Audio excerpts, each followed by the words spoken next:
Hello there, and welcome back to AIMBOT. Am I morally bankrupt or them? And thank you so much for joining me. Today, we are going back into Reddit, the front page of the internet, to see who's in the right, who's in the wrong, and try to apply some secular morality to that. I know that it's very difficult sometimes, as secular morality doesn't exclusively apply to people doing terrible stuff on Reddit, but we're going to try and make it work. This is the third episode, so glad you could come back and hang out with me. I don't think there's a lot to announce this time round. I've really got not much coming up. I might have a flat Earth debate coming up. Still trying to work that out. Hopefully, we can work it out. And I haven't actually. I've been running late this morning, so I haven't actually checked my mail. So I'll do so and see if I've got a confirmation.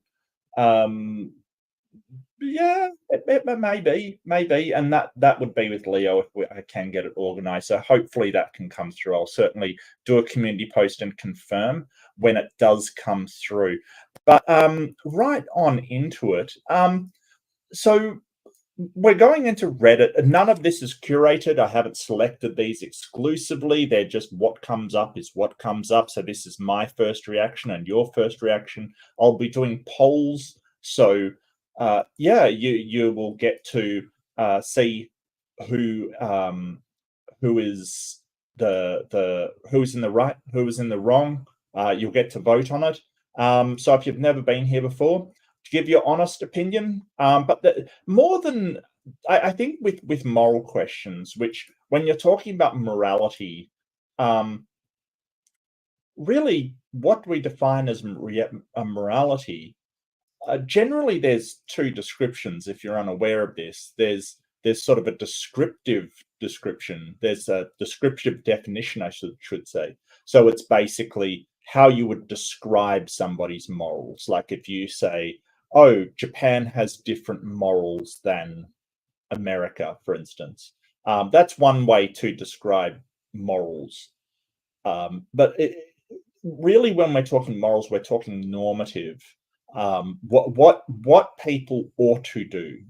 So basically, sort of in an ideal sense, when you say what is moral, you're not talking about anything specific to one culture or one group. You're talking about what they should be, how people should think. So really, it's a code of conduct that would be followed by all rational people. So, what is the rational way to behave, or what is the rational course of action to take in any given situation? And there's tons and tons of different moral systems, from virtue ethics, where you're only concerned with the virtue that you're describing, like courage is good, cowardice is bad, or honesty is good and deception is bad. There's deontology, which is sort of a system of morality put forward by Immanuel Kant that works on sort of almost a mathematical sort of evaluation of what's good and what's bad under some sort of structure. There's consequentialism, utilitarianism. Consequentialism is you just look at the consequences. Utilitarianism is you try to maximize some kind of thing, like, for instance, well-being, or minimizing harm is an example of consequentialism. I sort of, all of them have problems. This is the thing. I think all of them have problems. The problem with consequentialism, for instance, is the ends will justify the means. In a plain consequentialist society, the ends will justify the means. Now, so I think that intent has to play a part.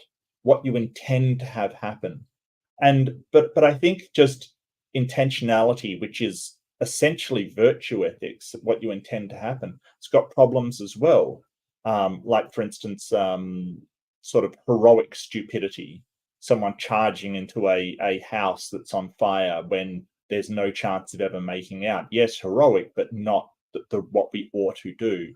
Or people getting involved with a crime, trying to stop it, like, which police say don't do because it usually makes it worse. Well, the intent is good, but the outcome is terrible. So I think intent has to play a part, but we have to view the consequences as well. So I've been thinking a lot about how we would implement, like how would we get these two ideas to mesh together. So um, I think that sort of a morality based upon what the what we rationally are reasonable consequences of your intent. So, if you have an intent to save somebody and it's reasonable to think that you can, that would be the moral thing to do. But I think if it's unreasonable, it would still be immoral, no matter how good your intent is, no matter how bad it is. Or if you're a doctor and you intend to save somebody and they end up dying on the table and cutting their life short, it was still a good thing, or it still was the thing you ought to do because there was a reasonable chance to save them. So I think sort of a reasonable intent way of looking at it is probably the right one, but you're still considering the consequence because you are evaluating whether the consequence that you are actually intending to meet is in fact reasonable or not. Is it something that we should expect? Um, Trying to heal somebody by praying over them instead of giving them medication. Well, your intent is good, but is that reasonable? Is it a reasonable consequence for what you're doing? No, it's not. It's definitely not. You don't prevent someone from having medicine in order to um, get get somebody well. But let's go. So that's sort of I don't know. I don't even know. I do dabble in philosophy. I do sort of get interested in it, but I don't know if that's been outlined in any kind of system. I'm thinking maybe I should write it down or something. Possibly when I find some time, I think I should. I'm not sure if even that's even got a name in philosophy, intended consequentialism or reasonable intent consequentialism. I don't know whether that's got is a thing or not. I have no idea. Hmm. But it's what I've been thinking about lately. So I thought I would share that with you and see if we can apply it to real world situations. And by real world situations, I of course mean, am I the asshole in Reddit? Because why not? They're real world experiences. Now, as I said, I have never seen these before. Simply whatever comes up is what comes up. We're going to look at it and give honest opinions. This is judging, but is consensual judging. These people asked for us to judge their actions. So sometimes it isn't appropriate to judge people's actions. When people are asking for you to give your feedback, I think it's fair. First off, the cab rank is and we kind of have to keep in mind this is only one side of the story. With all of these, there's always two sides to a story. There's always perspectives to things. So we have to keep in mind we're just going to read them as they're written. There's no way to tell if this person is telling the truth or they're not telling the truth. We just have to assume they are, and they're giving an accurate description. That might not even be true. Am I the arsehole for playing favorites with my grandkids and when confronted by my daughter-in-law, telling her that it is due to her? I can't help but feel that the intent is to actually hurt your daughter-in-law there. I don't think that's a very nice thing to do. I don't, what's your intent? Why tell her that? Okay, this post is about my son and Amy, my daughter-in-law. They've been married for about 10 years and have two kids. They are 10 and 6. At the beginning, I really tried to get along with her, but she made it difficult. She is not very sociable and always put her own mum overseeing her husband's side of the family. This is really apparent with holidays and the kids. Well, yeah, she's probably. So, are you going to be closer to your in-laws than your own family? Unlikely. Unlikely. I I I don't think so. I think that you're probably going to be close to your own family unless you take some time to bond and stuff like that. How long? Married for about 10 years. 10 years and have two kids. Um, well, it may not just be one person's fault that the relationship isn't that great. She always chooses to go to her mum's for holiday, even if I do it on an early or late day. If I offered to babysit, she always tell me she asked her mum and she would get back to me. The time I do babysit to get to hang out with the grandkids, she is criticizing everything I do, usually saying that's not how her mum or how she does it. Okay. So you've got a tense relationship with your daughter. I At the beginning, my son was trying to fix this but gave up. We see him separately from his wife and kids. I truly don't understand it, and I have asked if I did anything wrong, but no answer on that. I gave up trying when my other son had kids, but it is so much better, and I have a great relationship with my other daughter in law and the kids. The kids are 9 and 4. Okay. Ava, my step granddaughter. Okay. I gave Ava a family necklaces that was my mother's. She loves it and she's been wearing it everywhere, according to my son. That also includes school, which started this issue. My daughter in law called me up and asked why Ava got a family necklace, but her daughter, 10, didn't get one. I told her I just wanted to give it to Ava. She got angry and told me I was playing favorites and that her daughter is older, so she should have gotten the necklace. I told her, yes, I am paying favorites and it's due to her. I pointed out that I do not know her daughter because of her, that her kids will not be getting any family stuff because of her. There was a huge argument. She called some a jerk. She called some a jerk and wanted me to give her kid a necklace. I am doubting myself on this. Well, I mean, brutally honest, really. Yeah,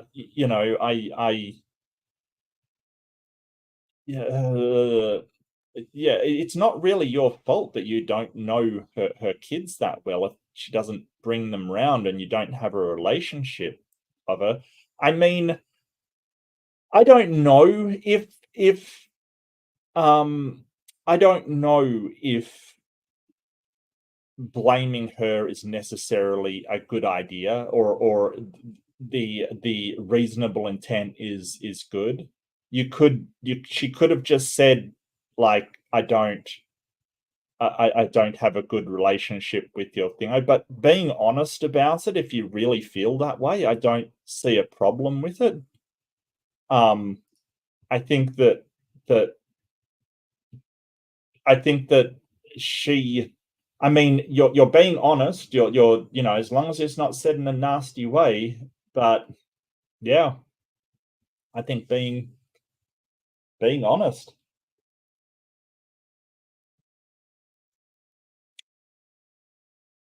Yeah, yeah, you could be right, Joe. You absolutely could be right. What's the main topic? The main topic. This is AIMBOT, so it's basically looking at the situations on Reddit. Am I the asshole? And just giving opinions, basically. Why is it right? Why is it wrong? Why did someone do the right thing or someone do the wrong thing? It does sort of. It absolutely does. It really does. Um, I think that sort of everybody is terrible.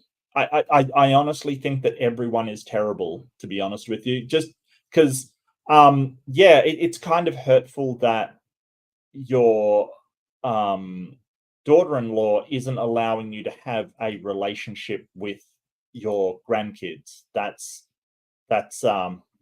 kind of unfortunate. It obviously made her upset, but at the same time, sort of blaming her is probably like, what kind of reaction did you expect when you blame her, kind of thing. I don't know what you're expecting, basically. I have no idea. Um yeah, yeah, yeah. Okay, okay. Just relax, Jan. I'm just doing it now. Jan, please.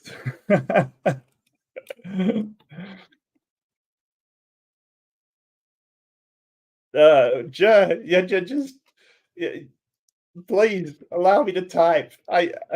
It's early for me. Have mercy, mercy. Jer loves the aimbot. Look, you got to understand. And Jer loves the aimbot. Loves it. Uh, what am I missing? Uh,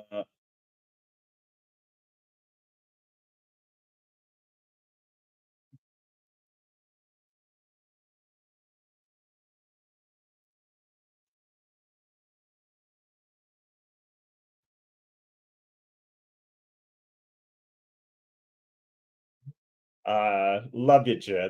That's awesome. Absolutely love you. There you go. Your wish is my command, Jer. Your wish is my command. One of my responses didn't fit, so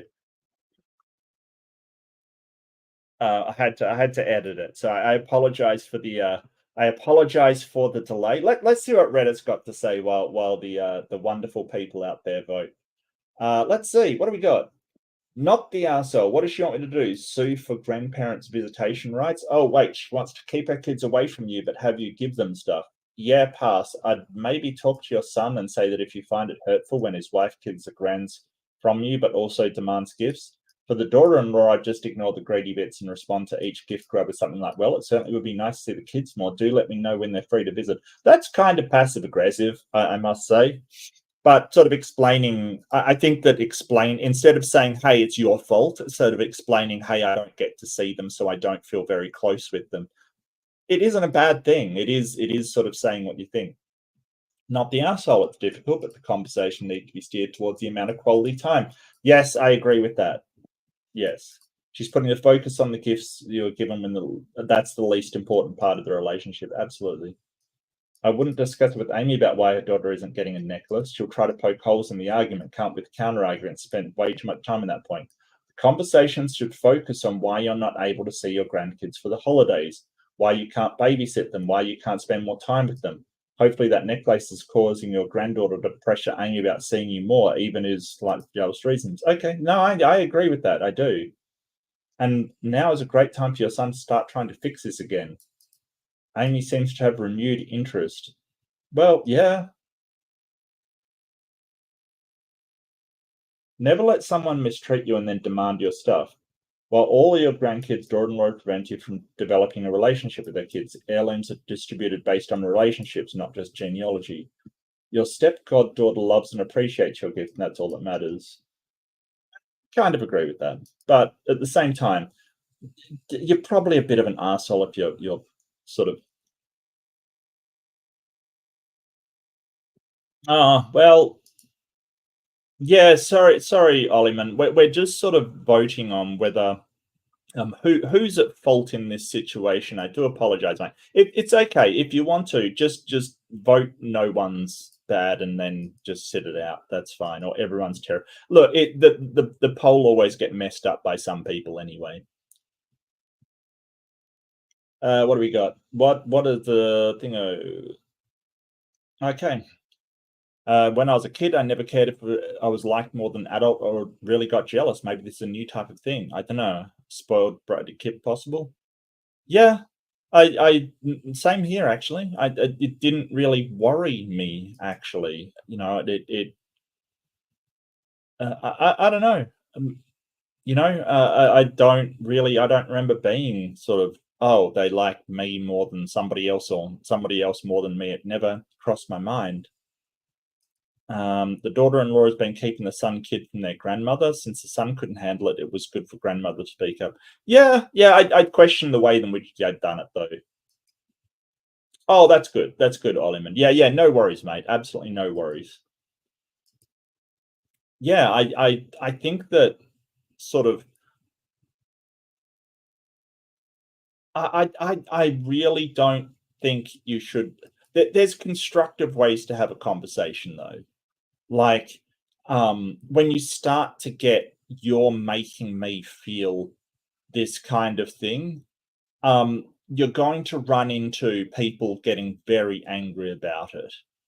There's a lot better ways to address conversations than to blame her. And I think I honestly agree with the second person that put the focus on the lack of relationship rather than the who's to blame for it. And hopefully that they will go, well, I've got to improve the relationship between the grandmother and grandkids, rather than going, well, grandma's just being nasty to me, kind of thing. I agree with that. I do. I'm sorry, I do. Big Bad Mama thinks I'm too soft, though.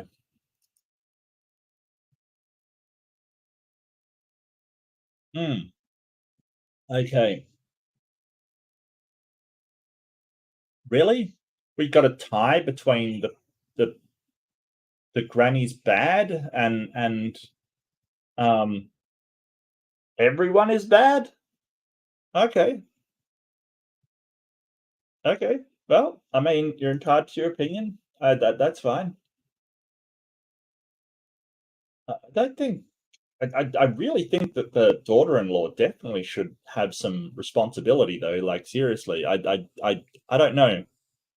What happened there, chat? Explain that one to me somehow. Hey, I'm gonna upvote that. Didn't I upvote that before? I'm gonna upvote it now. There. Senior ad 7060. Am I the arsehole for pretty much telling my friend I told you so after he got in a car crash? I told you so.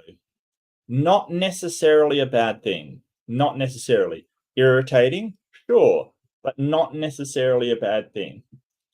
I, 19 male, am the only one with a car. So I was driving everyone around. I had a set of rules that everyone had issues with, such as seatbelt at the back too. What? What?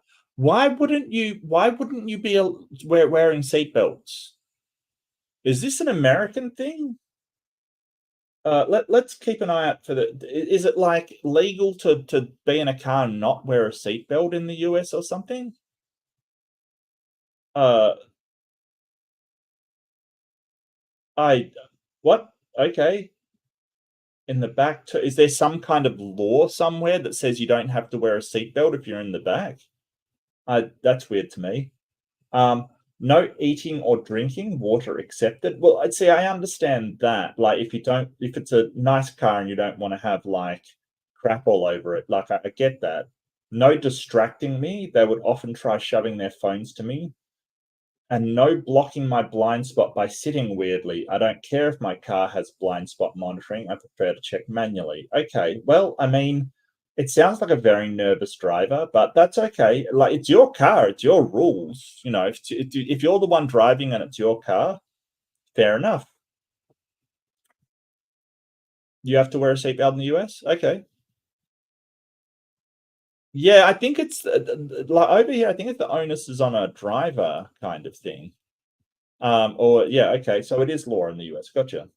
Everyone constantly grilled me for my rules and made fun of me for following the law. Yes, I admit I miss my exit quarter of the time, but I won't cut off other drivers or reverse just to save a few minutes. An actual suggestion from them. That is insane. Who reverses on a freeway or highway? That's insane. One of my friends even said, if I had a car, I wouldn't drive like a grandma like you. You suck at driving. No, he's actually good at driving. He's actually very good at driving because he's not doing these things. Like, this is the thing. A good driver isn't somebody that drives fast and weaves in and out. That's not a good driver. They will end up totaling their car. People people die on the road, man. Like, yeah, he does sound like a nervous driver. That's okay. It's fine. I totally understand. It's totally fine. I don't have a problem. Plus, even if you like, just say you get into crashes, but you're totally fine, your insurance premium goes up. It's actually, I don't get why this person is suddenly bad. I get that it may not be cool to drive like that, but he doesn't suck at driving.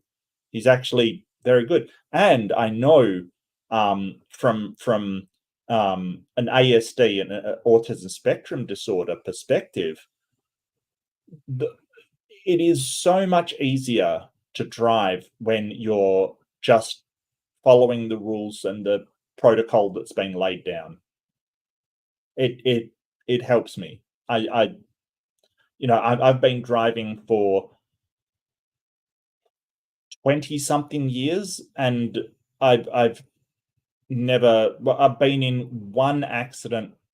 Well, actually two. One was just a bingo when someone hit me from behind. And I've been in another accident, but I'm a very safe driver. That's the way to go. My insurance premiums are great. It's fantastic. So, you know, suffice to say, I was relieved when one of my friends finally got a car and could be the group driver. At first, everyone roasted me in group chats and in real life, raving about how much more fun it was now that I wasn't driving. Yeah, I can see where this is going. 5 months after his getting his license in his car, my friend told everyone in group chat that he'd been in a car crash and his car was totaled. He shared the dash cam footage and genuinely thought he wasn't at fault, calling the other driver a dumb, typical female driver. The footage showed him going 75 kilometers per hour. Oh, it's not American. It's probably Australian. Oh, it's probably Australian. Oh, no. In a 50-kilometer-hour zone on a blind curve. The other driver was turning right and he hit her at full speed. Instead of braking, he honked.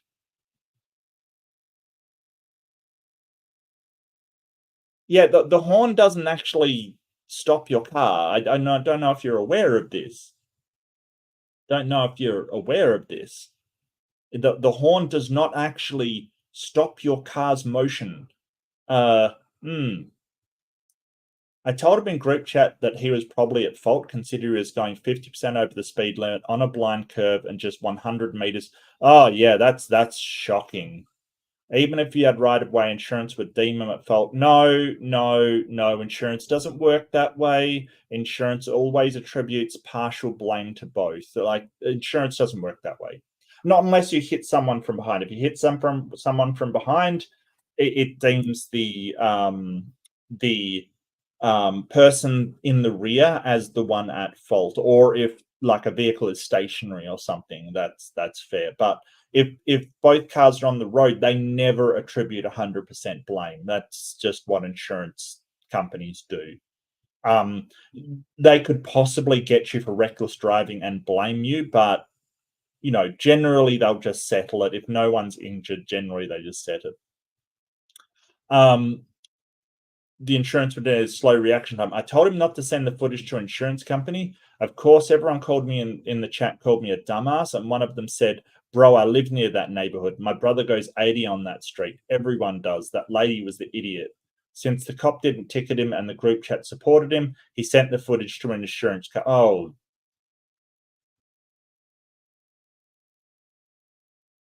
seriously, seriously,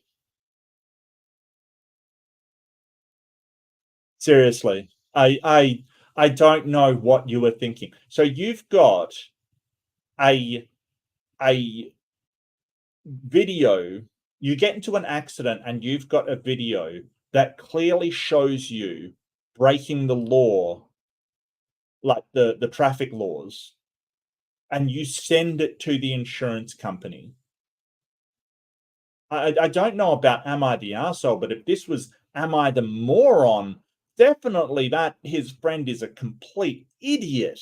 What are you doing? What are you doing? Yeah, they probably weren't gonna look into it because it's an that it would be one not be worth their time. But if you do their work for you and send them proof that you were in, holy crap. He was so confident he started asking suggestions on what new car to get once he received a fat paycheck. Everyone got hyped and started browsing Auto Trader. Oh, this is 100% Australian. This is 100% Australian. Auto Trader. I know where this is going now. I know. I know. I know. I know. I know where this is. Look, it's illegal not to wear your seatbelt in Australia. And you know what? I'm prepared to bet. I'm prepared to bet that um um this is Western Australia. Right. That we have the worst drivers in Western Australia. I was telling someone this the other day. We like the people in WA are terrible drivers. Terrible. Uh Auto Trader. So this is Auto Trader. It's basically a used and car, basically, it's Australian C, the .com.au, 100%. Well, I can't show you the website name. Well, just take my word for it. It's autotraders.com.au. It's in the US as well. How dare you? How dare you, Archer? How dare you? Where? Auto Trader. Oh, yeah, you're right. Oh, that sucks. Oh, yeah. Okay. It's in the US and apparently it's in the UK. Auto Trader UK. Yeah, there you go. I whoops. I still think it's Australia. I really do. But US doesn't have kilometers per hour. So um there's that as well.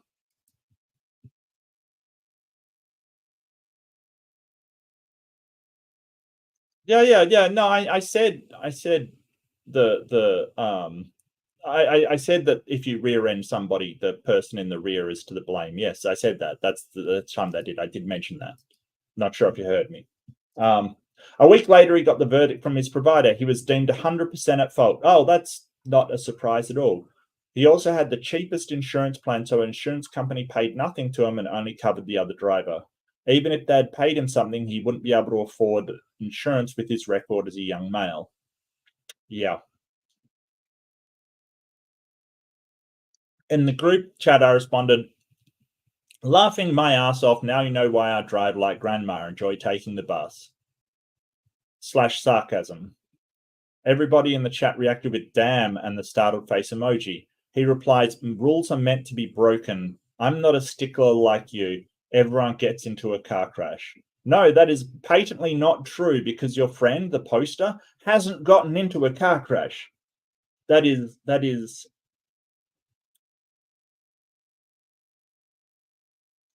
Oh yeah. Bogans. Yeah, no, Bogans read Auto Trader. I got you.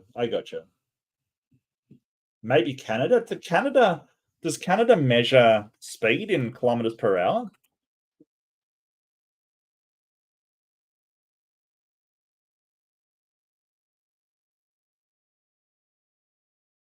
Oh, so they have.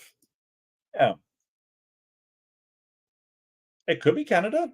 Could be. Yeah, that's a good thing. I yeah. Good. Yeah. Cool.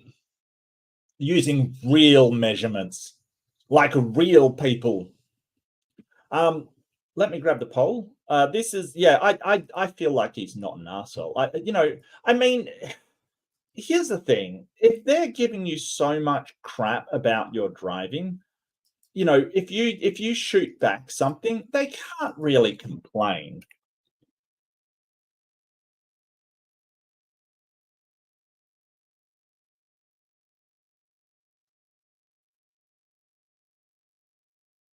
You know what I mean? And look, at the end of the day, that kid is lucky he didn't kill somebody. He's doing 70 in a 50 zone, and the guy gave him good advice. Don't send it to the insurance company. He's trying to help him out, and he basically gets dunked on. So sort of coming back and saying, "Hey, enjoy your ride on the bus." I don't think he's an asshole. Absolutely not. I mean, what he said is kind of tame, in my opinion, compared to what his friends were saying. I honestly think he's fine. Oh yeah, that excuse. Yeah, the everything, everyone speeds through there. No, everyone doesn't because your friend wouldn't have. That's the thing. Yeah, I kind of thingo. Yeah, I it's too hard for me to calculate and think about what is acceptable and what is not. So I just follow protocol of the road. Whatever the speed limit is, that's what I do. Whatever, however I'm taught to turn, that's what I do. And I don't get into accidents. I don't, because I drive safely. Okay. Not the arsehole. He was at fault. And between the dumb, typical female driver, yeah, and rules are meant to be broken, I'm thinking this was not just a crash. It was karma. Okay, well, I disagree with that. I just hope when he gets another car, he doesn't hurt someone. And in case there's a very clear case of deserved, I told you so. But I guess that you're back to being the group driver again. Yeah, yeah. Well, at least he wasn't mad. Not the arsehole. The rules exist for a reason. By the way, to the rebuttal, rules are meant to be broken. I'm not a stickler like you. Everyone gets into a car crash. Is that the ones who break the rules, people are the ones deemed 100% at fault for me? Of course, this guy's an arsehole. He can easily kill someone. But he and these people say then, why are you even friends with this guy? Well, look, I mean, he's only 19. Was he 19? He's very young, so presumably his friends are young as well. Young people do stupid stuff, and they might not be all bad, but he does sound like a bit of a misogynist, and hopefully he can wake the frig up, because seriously, what the hell? Everyone gets into a car crash. Not everyone. I haven't totaled my car. Yeah. Yeah. Not the arsehole. This guy deserved. He's driving 50%. Yeah. Yeah, and the thing is, I look at reciprocity. If your friends are dunking on you, why is it fair that you can't dunk on them? Like they're hassling you all the time. You made one comment, and yeah, it kind of sucks that he needs to learn that there's consequences for his behavior. If he's going to speed, then getting into an accident and totaling his car is a consequence.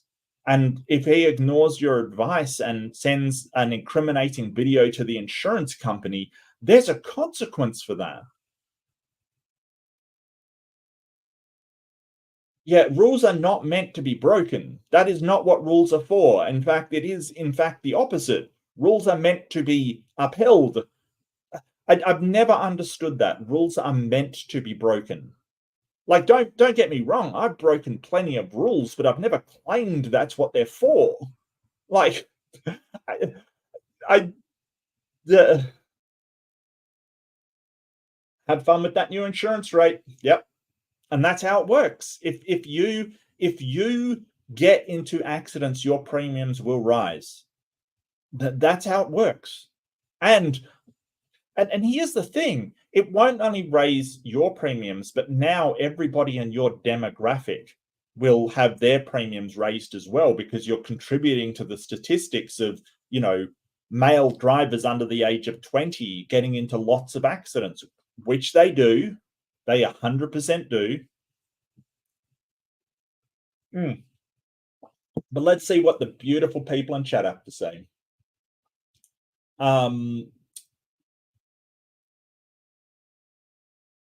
Okay.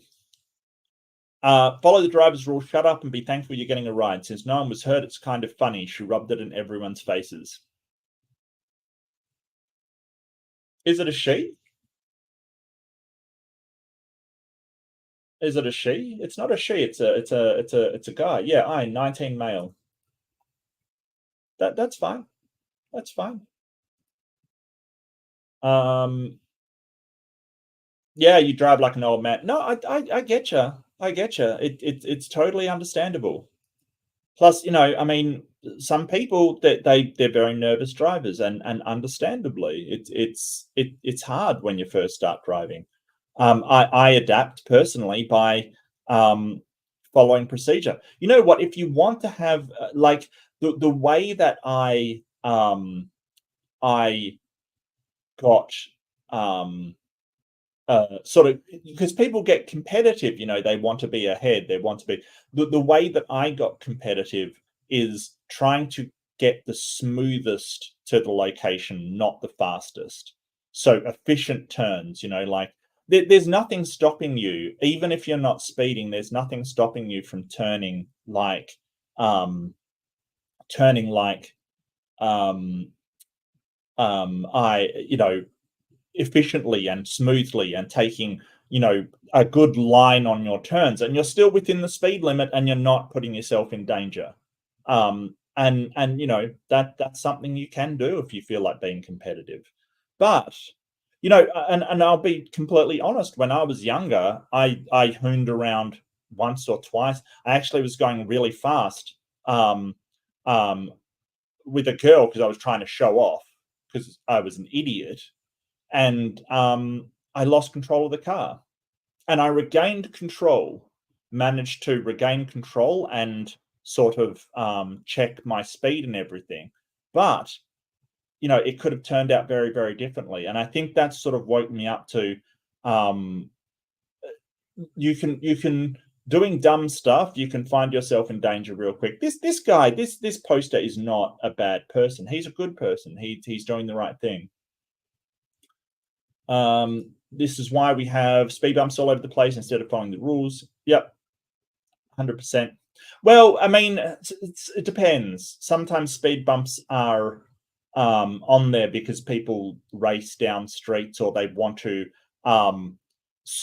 So sometimes speed bumps are there because a lot of people are taking that, and they want to change the flow of the traffic. So if people are going down a street where like it's a shortcut kind of thing, they may not be breaking the rules, but they may want to stop that from happening because of a pile up of traffic or something. So there's other reasons, but I get your read. Yeah, these sort of sometimes we do have these things because people just cannot help themselves.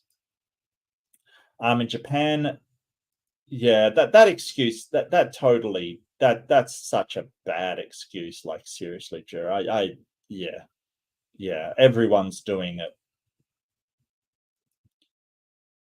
In Japan, speed bumps dramas turned up because people actually follow the rules most of the time. You know what? I gotta say that is kind of true. I went to Tokyo, and I have never seen a cleaner city. It is insane how big Tokyo is. Like, you do not see a cigarette, but you don't see anything. That culture of social responsibility, really, we really should be cultivating that in our countries. I think it's, as cities grow bigger, I think Japan has cracked the code, basically. But they do stuff like have that instilled into students and things like that. Look at that kitty Jer. Okay, I'm not sure if that's related to the post, but thanks, Golf. Thanks, Golf Easy. Yes, AI drivers, yes, absolutely. And it's very fascinating that people don't trust AI drivers because they're not in control. Even the worst driver on the road will say, "Oh, well, I can drive better than an AI." No, you can't. No. But it's that very human thing of, well, if I'm in control, I'm safer. And we know that's not the case. We know that statistically, you'll be better off if everyone's got driverless cars. Humans suck. We make mistakes. We get tired. There's so, like, I'll tell you a story. I was talking to my brother, and he's a police officer, right? So my brother's a police officer, and he was like, oh, I don't want to see AI cars on the road kind of thing, and it's terrible, and just the normal um AI can go wrong, all of this stuff. And so, I mean, at my heart, I'm a debater, so I sort of went, but if everybody has AI cars, how would you feel if you had an emergency as a cop, and every single car would pull over to the left in an orderly fashion that was programmed into the cars? And the guy actually thought about it for like 10 seconds, and then went, you know what? I think I've changed my mind on driverless cars. And it was like, yeah, think about it. Yeah. Instead of, that one idiot blocking you off because he doesn't want to get over or no one will let him in, people being people, it just orderly causes everybody to move aside for you because, we understand that there's an emergency, even though for some reason people can't understand what an emergency is. For some reason, I don't know why. The amount of times I've seen a cop go by in the right-hand lane, because we drive on the left here, just reverse what I'm saying. For the US people, please just reverse what I'm saying. It's not hard. And somebody's just sitting in that lane, and it's like, dude, there's a cop with full flashing lights and a siren. What's wrong with you? Like, seriously. Or somebody in the lane trying desperately to get over to get out of the way of the cop, and someone won't let them in. And it's like, what is wrong with you? They're not going to take your spot. Like, they're just trying to get out of the way of the cop. I don't get it. I don't get it. I honestly don't get it. Oh, absolutely, it's a privilege to drive. Yes, absolutely. Absolutely.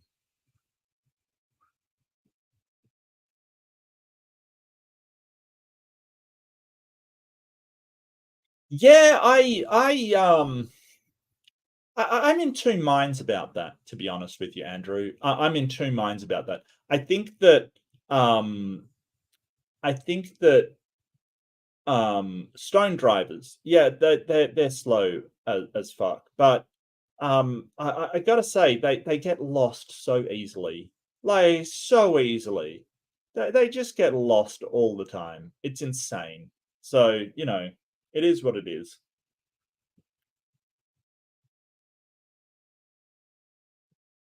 Yeah, that's what I'm talking about, Joe. It's ridiculous, right? Absolutely ridiculous. Like, we have rules to get out of the way of emergency vehicles for a reason. The other thing I've seen is we have these buses, right? We have these buses. Um,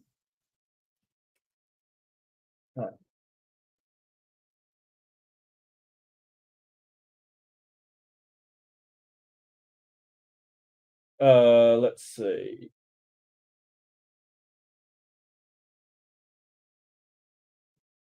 We have these buses, right? So that's kind of the rear of our buses. And over here, can you see my cursor? You can see my cursor. So over here, we have a big give way, right? Give way. Um, every single time one of these buses puts their indicator on and turns out, um, someone will speed up and try to get past it, and it has to sit there for extra time. Every single time I've seen it, it's madness. It's madness. It's absolute madness. Like, give way apparently means something completely different in my country. I don't know why. It's crazy. But yeah, I if I see its indicator on and coming to go back into the street, I'm stopping. And people get up my ass and stuff, and I go, well, I'm doing what I'm supposed to be doing. What are you doing? Because their idea of give way is speed up and see if you can get past before the bus sideswipes you. I don't know. It's weird over here. It's very, very strange. It's very, very strange. Yeah, I'm right there with you, Ollieman. Maybe Canadians are nicer, mate. Maybe Canadians are nicer. I actually, what am I talking about? I know Canadians are nicer. What am I even saying? What am I even saying? I know Canadians are nicer. All right, Post took the correct course. Yeah, I'm with you. I think that, hey, he was fine. I think he was absolutely fine. Not a problem at all. That is an ad. Please ignore that one. We can't actually vote on that one. Should we colonize the Jovian moons? Yeah, steam powered. It's an ad for a gum. Actually, that's a good segue. I'm going to take a moment to plug my gaming channel. It's still in its infancy stages, so I really would love to see you there. It's called Vector Slide Gaming, and we have fun there. Please tell me I'm subscribed to it. I'm not subscribed. What?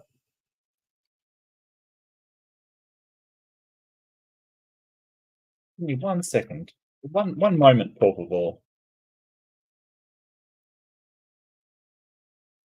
No, I am subscribed. Okay. Okay. Well, there we go.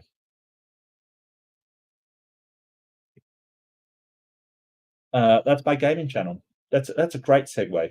I've got to try and promote this stuff more seriously. It sort of, Okay, next one from Pleasant Music 8595. Am I the arsehole for telling my dad he made a dumb decision and I don't need to fix it for him? Look, that could be actually, what's the last one? Did I upvote that? Yes, I want to upvote that. That's good. Look, sometimes, so we talk a lot about rescuing people, right? Like, when should you rescue somebody? So there's a big difference between supporting somebody and rescuing them, right? So what's the difference? Like, what's the difference between supporting somebody through something and rescuing somebody? Well, supporting somebody is when you are helping them out with no detriment to yourself. So you're sort of just doing something, doesn't cost you anything, or it doesn't cost you much. You're quite happy with the outcome. It's not affecting your life overly much. Rescuing is when you're helping someone to the detriment of yourself, right? So rescuing is when you are sacrificing in order to save somebody else. And it's the rescuing behavior that's really problematic, because you're basically sacrificing your happiness or your well-being in order to give somebody else theirs. There's some situations where it may be appropriate. That's really something that's up to the individual, of course. But generally, I would avoid rescuing. And the reason why is because if you rescue somebody all the time, they will never learn to do things on their own. It's sort of the problem with children who are always bailed out of situations. Sometimes the best thing you can do for that person is let them deal with the situation so they can learn how. And maybe supporting them through it, like sort of saying, hey, giving them advice on how to get through it, but not actually coming in to save them at the cost of yourself. I remember seeing someone talk about the best way to raise children kind of thing, and bailing them out of every situation sometimes isn't the way to go, because they will never learn how to get out of a situation if someone bails them out. But am I the asshole for telling my dad he made a dumb decision? I don't need to fix it for him. My mum died when I 16-year-old is very young, very young. When they were 5. Oh, that's really sad. That's really sad. Yeah, that sucks. I remember her, just not amazingly well. That's understandable. At 5, does anyone remember anything at 5? I have sort of, memories here and there, but I don't. At 5, I do remember some people. I remember my best friend from kindergarten when I was 4. I remember we got chicken pox on the same day, so we got to stay home from kindy. That was great. So I do remember stuff from that age, but it's pretty fuzzy, I got to admit. When I was 7, my dad started dating again and met Mara. Why I like that name? I do like that name, Mara. At first, I was upset about Mara and my dad dating and didn't want to meet her and gave her a hard time. Yeah, I mean, look, at 7, it's hard. It's hard when you're that young and your parents get divorced and another comes in. I totally get it. I totally get it. Like, absolutely. I totally understand. Like, really.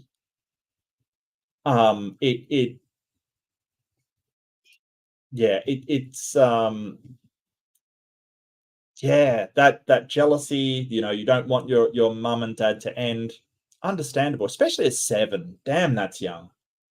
I told her I didn't want her replacing my mum. She gave me space to let out all my feelings at her, and then she reassured me she was not here to take my mum's place, to show me she really liked my dad and really wanted to like me too, but she didn't have to be my mum for us to like each other. Oh, that's really cool. Mara sounds like an awesome person. Can I just vote Mara, not the arsehole on this one to start off with?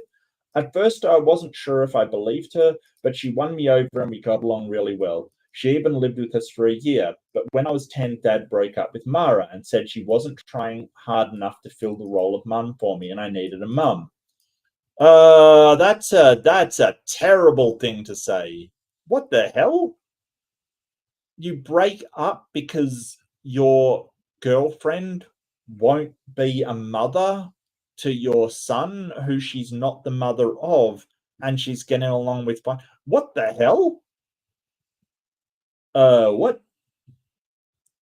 I told him I didn't want another mum and I loved Mara. I told him I didn't want another mum and I loved Mara. You loved Mara. Platonic love, or are we talking what kind of love at 10? What? That she was the best.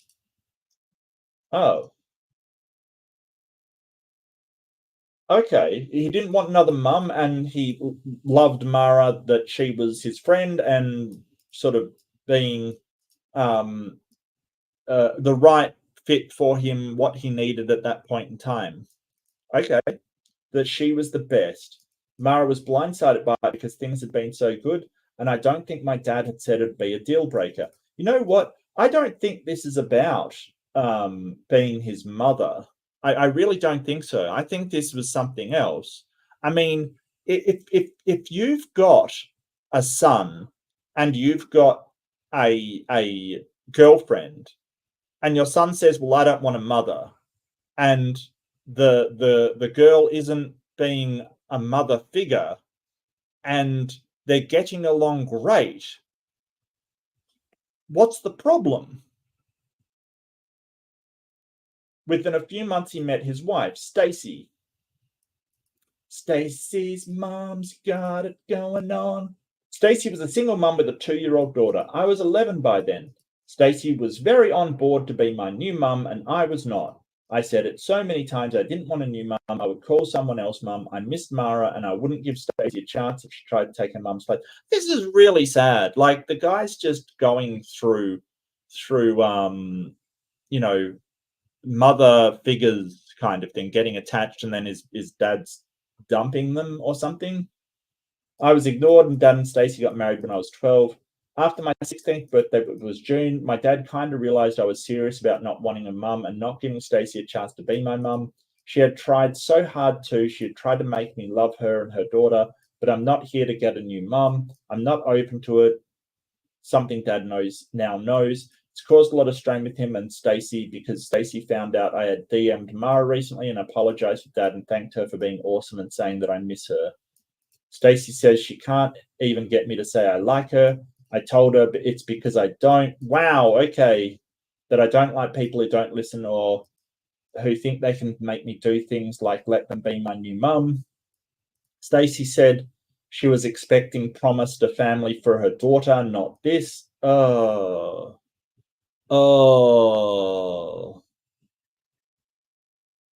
What a horrible circumstance.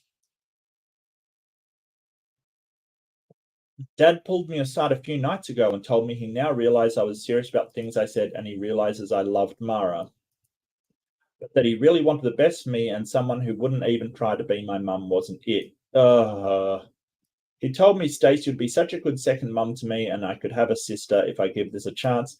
He said his marriage could end if we can't pull things together as a family. What the fuck? Like, seriously, who puts that on a 16-year-old? Oh, it's now up to you to save my marriage. I told him he made a dumb decision. I wouldn't fix it for him. I said it was a fine if Mara just wasn't the one for him, if the relationship changed. But I loved her because she wasn't my mum. She was someone I could trust and love as Mara, and that my dislike of Stacey wasn't changing, and neither was my unwillingness to get a new mum. Dad told me I didn't get to speak to him like that, that I was out of line. Am I the asshole? Yeah, kind of. Yeah, pretty much. And your dad's an asshole. Like, seriously, your dad's a complete jackass. You can't force people into have a relationship, especially like a 16-year-old. I mean, seriously, what kind of 16-year-old gets told, oh well, this is your new mother, accept it and make a new mother? He's hurting. He's hurting from his old one. Damn, this is a sad story. But it sounds like Mara gave him space and built a relationship. Look, I've got no doubt that Stacy could make space and build a relationship as well. It's just, they're not.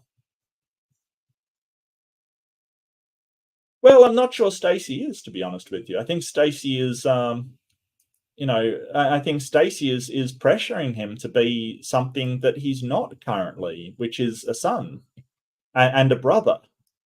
If he doesn't want to be a son and a brother, you can't force somebody to be. It's just it doesn't work that way. It's really unfortunate. He's hurt and sort of lashing out, and I get that, but I think everyone sort of sucks here. Everyone's terrible.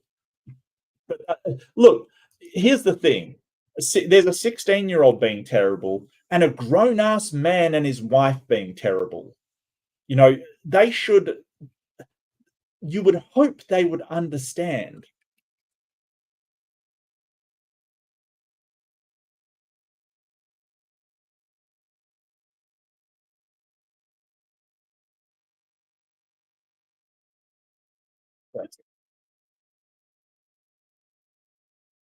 I mean, I will give a bit of leeway for the 16-year-old. I'm not giving leeway for a grown-ass man who should know that, hey, so it sort of brings up he may be thinking, well, we broke up when he was 5, 7. No, his mum died when he was 5. Look, there's massive trauma there. Oh my God, the trauma. Oh my God, the trauma. Like, so, what's the time limit on trauma from someone? Like, what's the time limit on grief? There isn't one, right? There's not one. Especially when your mum dies when you're 5. There is no, well, you're 16 now, you should be over it. No, no. Trauma doesn't work that way. There's no time limit on grief. There's not.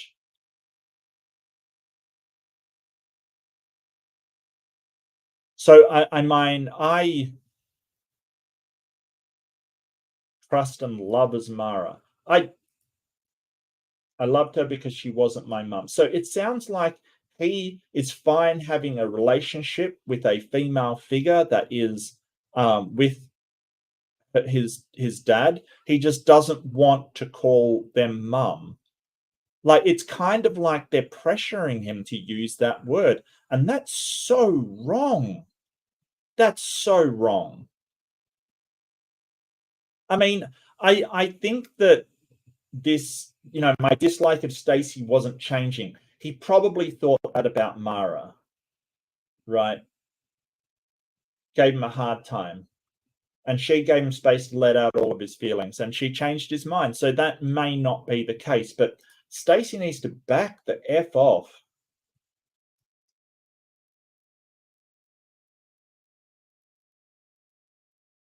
Ugh. And it's unfair. It's unfair. It's unfair to expect a 16-year-old to suddenly just accept a new mother when his died. It's very, very difficult. Let's see what we got in the peeps. Not the arsehole. You consistently tell your dad over the years that you did not want a new mother. He has consistently, including now, ignored what you've got to say. He's the one who screwed up, not you. Sounds like he made promises to safety, expect you to keep for him. That's all on him, and you're right. It's not up to you to fix it. Yeah, I kind of agree. Not the asshole. When I was 10, Dad broke up with Mara and said that she wasn't trying hard enough to build a room, and I needed a mum. That was an asshole move. You had no right to use you an excuse for breaking up with Mara. I agree. I totally agree. I don't think that was the reason. I don't think that was the reason. I don't think that was the reason. I think that the father used that as an excuse. I think the dad is the real asshole here, quite frankly. I mean, you're basically saying, oh, well, my marriage is reliant on you liking this person, calling them mum, and acting like their son. That is just that's so out of line. That is so out of line. Like, seriously. I Oh, hey, Nana Blooms. Oh, it's been ages since I've seen you. It's so good to see you. An apology letter to be Chrissy. Hello. Popping in, are we? That's an ad. Why the heck is Stacey telling you she was promised a family for her daughter? That is a bit weird. I got to admit, that is a bit weird. Like, you're not a puppy. You know, like, oh, I promised my daughter a puppy. I promised my daughter a brother. What? Why is she putting all of that on you? You didn't promise her anything. You're not responsible for making a family. That is really not okay. This is all on your dad, not the asshole. Look, it is totally understandable that Stacey thought that she'd be a family. Okay, that's understandable. But it sounds like that's based upon what your dad has said to her, right? So she wouldn't have gotten that idea if your dad went to her and went, "Hey, he doesn't want a replacement mum." So, he's very sensitive about it because his mother died. Can we just remind you of that fact? His mother died. So maybe, be gentle and don't expect him to be a son. But that's the dad's. I mean, the dad is a complete arsehole here. And he's obviously said, oh no, he'll be your son and you'll have a brother for your daughter, not even listening to his son. So I'm kind of changing my opinion. I really think that he's not the arsehole here. He's not morally bankrupt at all. He's just, I mean, it's not the best reaction, but it's understandable. He made a dumb decision. I mean, it's not the best the way that he said it, granted, but at the same time, I understand people are angry.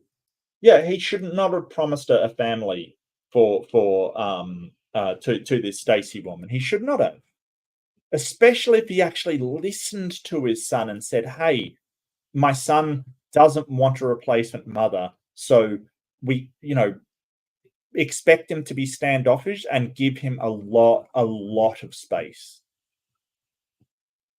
But I have seen before a lot of parents say, "Oh, well, that happened when they were young. It's been 10 years. That they'll be over it." No, you can't put a time limit on grief. You can't. You can't. It's not fair. Some people take the rest of their lives to get over their grief, and that's okay. We're not going to get over, our grief very, very fast. Some people take the rest of their life. It's okay. He doesn't want a replacement mum. That's okay. That's okay. Oh, what a sad story, though. What a sad, sad story. Let's have a look at the chat. Um, Mara and Stacey good. Yeah, I mentioned this. I don't think Stacey's that good. Maybe she's been given the wrong idea of the. I mean, the dad seems just dead set on. I mean, maybe he's one of those parents like the dad that said, "Well, I don't want to, talk to the kid about relationships and do all of the woman's stuff." I, you know, why does he need a mum? Like, that's the thing. Felt like Stacey was given a false idea of what's expected by dad. Yeah, I'm getting the same vibe, Olyman. I really am. Stacey may have led a different attitude if the kid had given her the same chance. Yeah, exactly. Absolutely. 100% on board. But I think that is the dad's fault. If the dad said, hey, you got to give him a ton of space. Oh, yeah, yeah, absolutely. Yeah, so that's where it's really difficult for a situation like this because you're living together and it's really hard to have boundaries. So if somebody isn't you've made your boundaries clear that you don't want a new mum and they keep violating it. When you're out on your own, you can just create a boundary that's like, well, I'm not going to interact. If they're going to try and do that, then I'm not going to be around them because that boundary is important. But he lives with them, so it's almost impossible to set that boundary. I think you're a shade behind, Aaron. Do apologize, mate, but yeah, I think you're a little behind. That's okay. That's all right. Hey, look, your input is valuable. It's just a little late. Um, Married Stacy a few months after I broke up with probably. Okay, yeah, yeah. It could have been. I don't know. I wouldn't assume that though. I wouldn't assume that though. That is definitely the asshole. No, I agree with that. Absolutely. Maybe OP and Mara had a cool aunt and nephew kind of relationship. Jab was jealous that Mara was cool and he wasn't. Perhaps it's possible. I mean, it sounds like he really, really liked Mara. He really did. That's cool.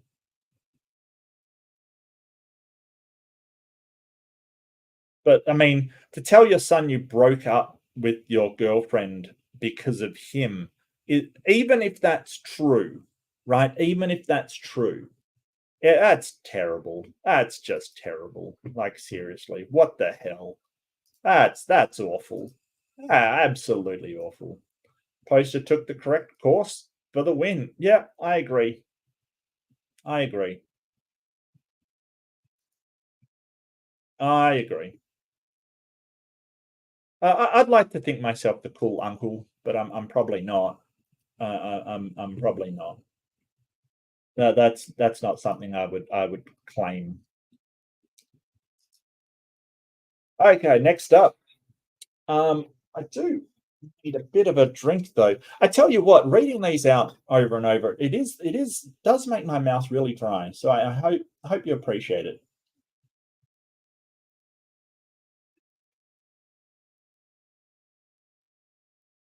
Oh, I do agree with that, Aaron. I do agree with that. Yeah, yeah, I 100% agree with that. You do see those ones where somebody will drive like an ass and then blame everybody around them. So next up, you have time AITA. You have time. Am I the asshole? Am I morally bankrupt or them for telling my wife to take time off work if she wants time for herself? Well, no, at a face value reading of the title, absolutely not. Why? Why? My wife, 40 female, and I, 39 male, have been married 12 years and have two kids, 9 and 7. We both work full time, but I have got promoted about 3 months ago that required a change to my work hours. I used to have the same Monday to Friday hours as my wife, but my new role has me working 10-hour shifts Thursday to Sunday. Okay. Yeah, that's rough, but yeah, I gotcha. This promotion came with a pretty substantial pay rise as well. My wife and I discussed how my change in hours would affect our family's day-to-day lives. Well, that's good. But we both agreed it'd be worth it for the additional income. That's fair. That's fair. I use my time off on Monday to Wednesday to do pretty much all the family shopping, errands, cleaning, laundry, and even have been able to make substantial progress on some long put off home projects. I also cook dinners and prep weekly lunches for the kids and my wife. The additional income has been noticeable as well, as we haven't had this much in our savings accounts for years. Well, that's great. That's fantastic. A few weeks ago, my wife started griping about my new job. She hates that I am working all weekend because that means she's with the kids the whole time. She complains that she goes from working all week to solo parenting on the weekends.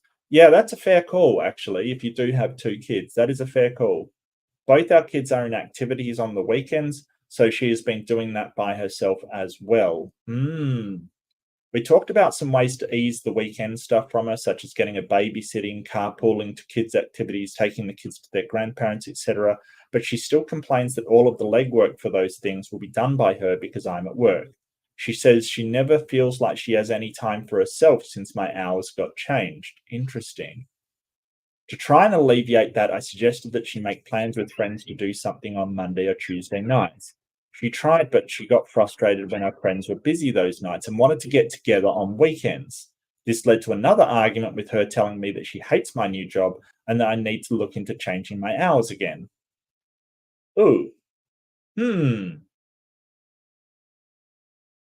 That's okay, Aaron. It's valid commentary. I do say it is valid commentary, just not on the one that we're on. Interesting. Interesting. So that's a problem. Yeah. So um, he works 10-hour shifts on the weekends, so Thursday to Sunday. Um, is there any problem with like Saturday and Friday nights that she go and do things then and he has the kids? I mean, obviously he's tired from work, but I mean, what are kids doing Friday or Saturday nights? Is it such grace? But I don't know. I'm not a parent. Maybe he can't, maybe it's a very, very labor intensive job and he can't do that. I told her that I've been trying everything to try and ease the transition with my new job, but I've been met with this hostility and frustration. I asked her if there was anything more I could do other than change my hours, and she told me no. She said she just hates that she doesn't get a break and that I have 3 days to myself.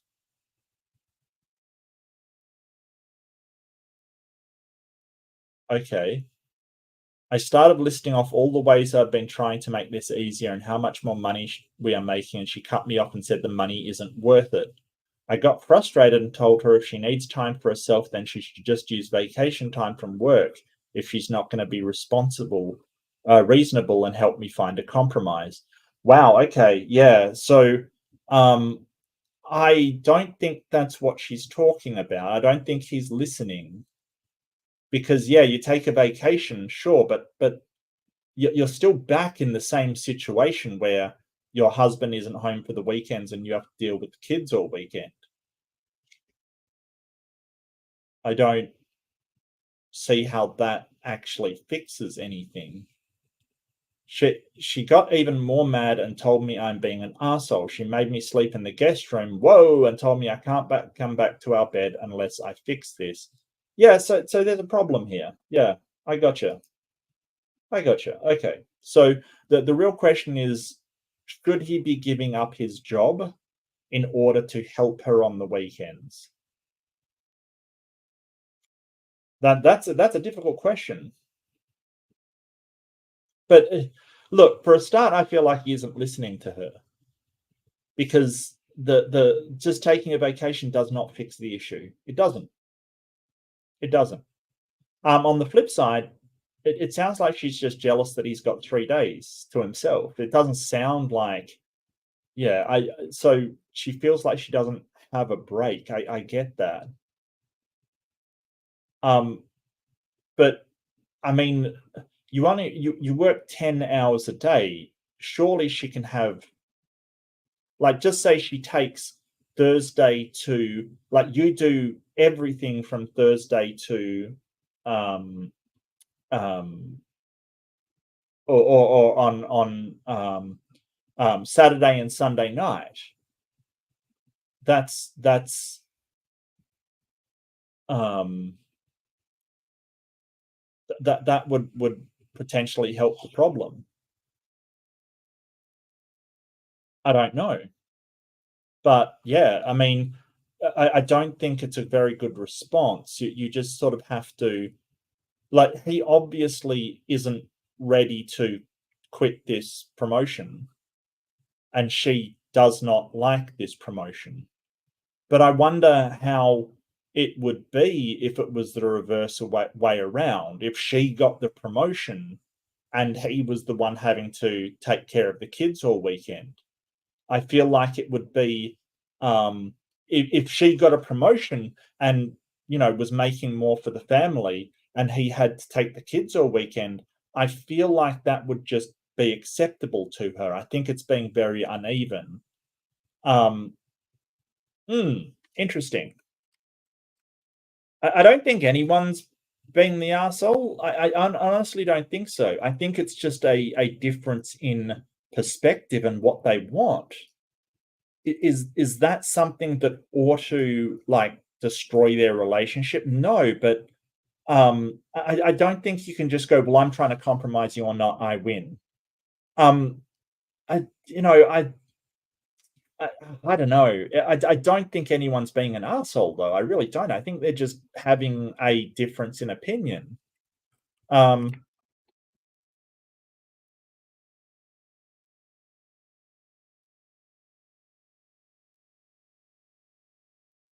okay, so the dad's the poster. So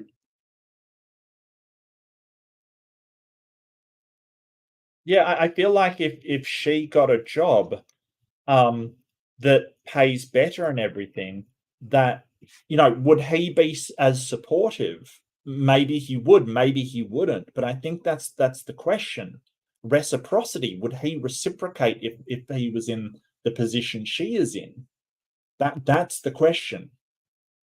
um okay, so what does the Reddit's got to say? Info, do you actually need the extra money, or already, oh, in the category nice to have? That is a good question. That's a really good question. Do they need the extra money? Also, which one of your jobs pays more, and which is paid more before this change? I'll also point out that's not just she's solo parenting, but that now you don't get any time to spend as a family to go on family outings. That's a good point as well. The extra money is in the category of maybe now our kids won't have to take out loans for college and we can actually retire at 65. So it's not in the nice. Um, they need the extra money. My job pays more. It did before the change, and it pays much more after my promotion. See, I'm going with not arsehole, but because your position makes sense, so does your wife's. I think you show more sympathy. Yeah, absolutely. Your wife cutting her hours or finding a job with more hours similar to yours so that you have more overlap. That's true. If your wife's job pays less, why can't she try and cut her hours? Like do a 4-day week or something. Like totally. Yeah. Mm.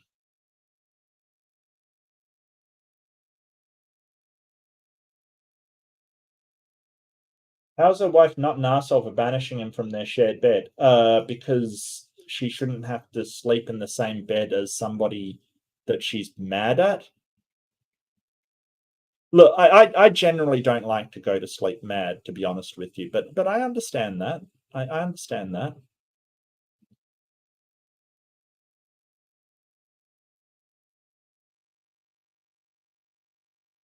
Uh, and just for the record, this might be a bit personal to me, but out of my wife and I, if we're mad at each other or having an argument, I don't get sent to the couch. She gets the couch, and the reason is, okay. There's a very good before you hate me. There's a very good. It's because I can't fit on the couch. Okay, I'm very tall. Well, I mean, I'm significantly tall. I'm decently tall. The couch does not fit. I cannot fit on the couch. Like, my wife is um she's smaller than I am. She can fit on the couch. I just don't. I 100% don't. So yeah, sucks to me, mate. But it also means that she can nap on the couch, and I can't.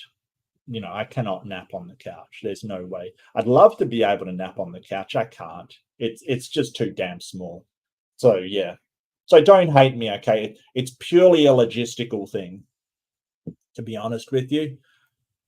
Oh, look, if she didn't want to take the couch, she actually loves that couch. But anyway, if she didn't want to take the couch, I've got a blow up mattress that I would take. I would honestly take it if there was any issue. But she loves the couch, so she naps on it all the time. So kind of jealous that she gets to nap on the couch. I can't do it. I just can't. Too small. Too small, and I am too long. As a first step, you could try validating her. You're right. You aren't getting much of a breather with me gone on the weekends. You work hard at home. You deserve a break too. Her using vacation terms is not a long-term solution to the undo. Correct. Why don't you take a vacation day and take over Sunday, Saturday kid activity? Yeah, exactly. Why don't you take a vacation day? Yeah. Yeah. Why is it her that has to take vacation days? I must admit, it might be difficult if you've just started at a job. You don't usually get vacation days instantly starting at a job. You have to work up to them. So, yeah, it may not be something that he has access to. I have met people who have gone into a job and literally said, "Oh, how much vacation do I get?" And it's like, just start working a while before you start asking that question, to be honest with you.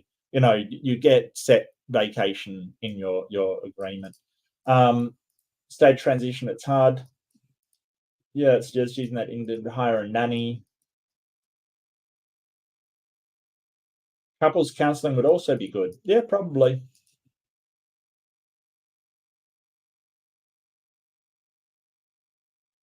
Yeah, I agree with that. Okay, what you got to say? Oh, instead of telling her to take vacay time, maybe you should take some weekend vacation time himself. Yeah, no, I hear you. Definitely. Give her a break from the kids. Yeah. Like, it's the thing. Why are we just assuming it's the woman that needs to take the vacation time and sort the problem out?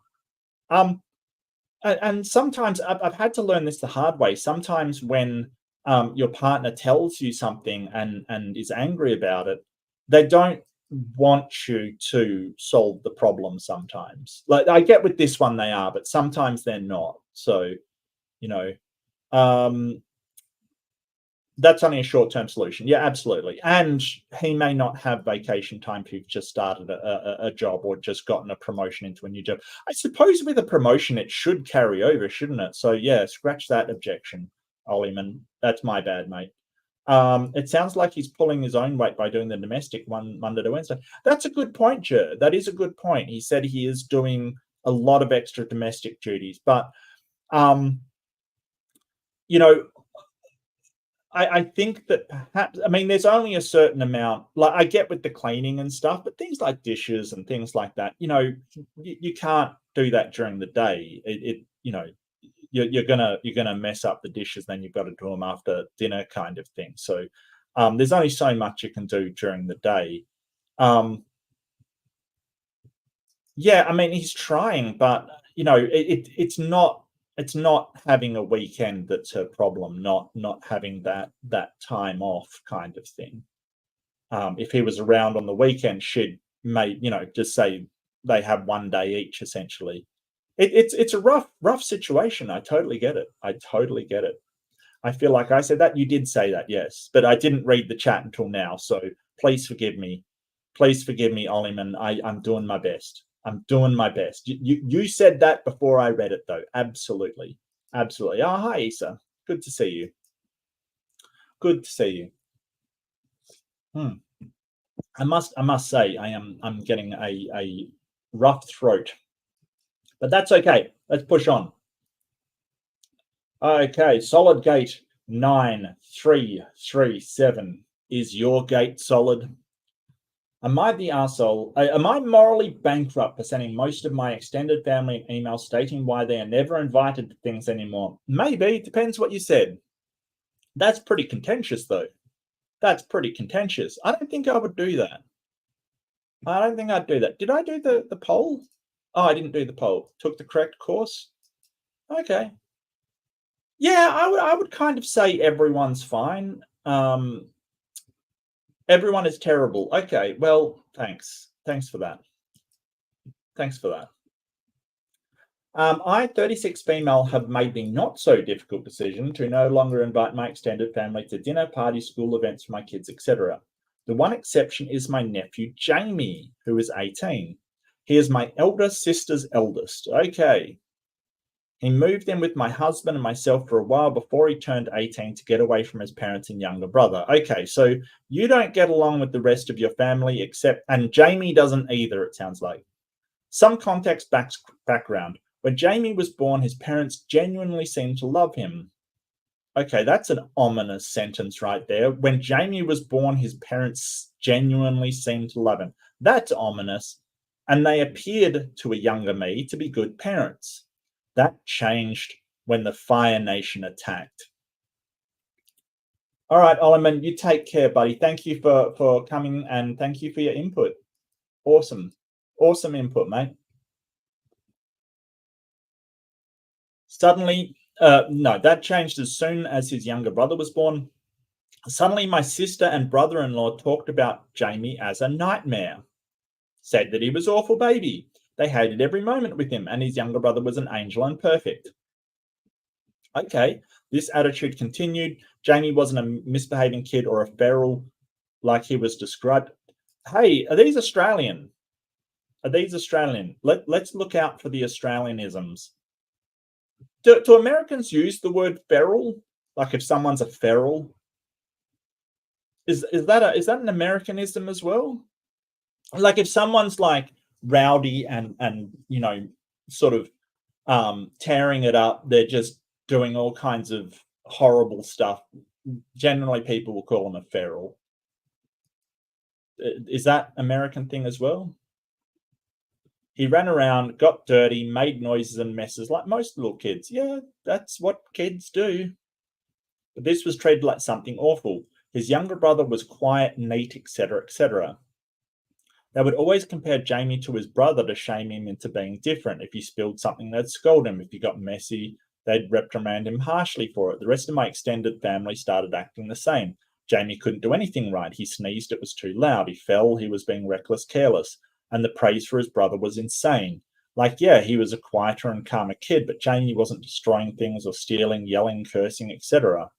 Even having too much fun gotten Jamie negative attention. I was told to shut up whenever I'd defend him or tell people to lay off. That's awful.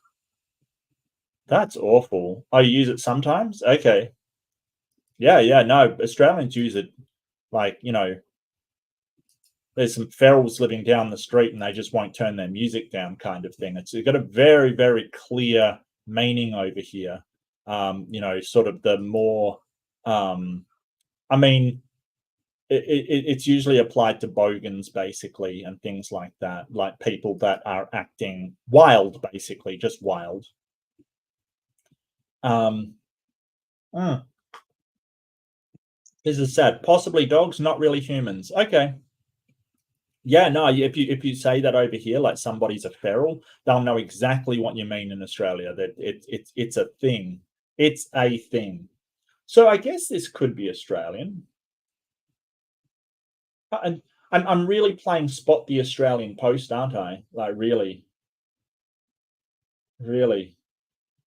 I took it upon myself to be there for Jamie as much as I could. The older the boys got, the harder it got because Jamie also had his brother trying to keep him in, trying to get him into trouble or berating him for things. Ugh. I hated seeing it, but I knew I needed to be there for Jamie and avoiding it would do no good.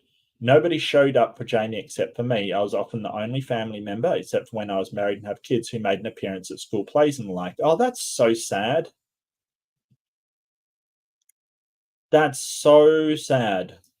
That's terrible. Look, there's definitely a there's a thing about siblings in families, and um especially I remember one of my friends. It was the classic three child family, and the eldest child had expected to be, you know um responsible and takes responsibility for everything and expects to parent.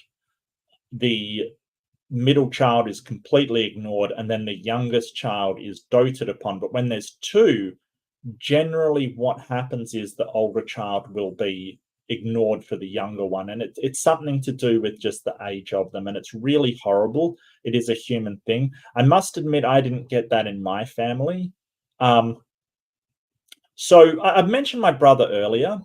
Now, my brother and I are almost, personality wise, we are very, very opposite. We're incredibly opposite.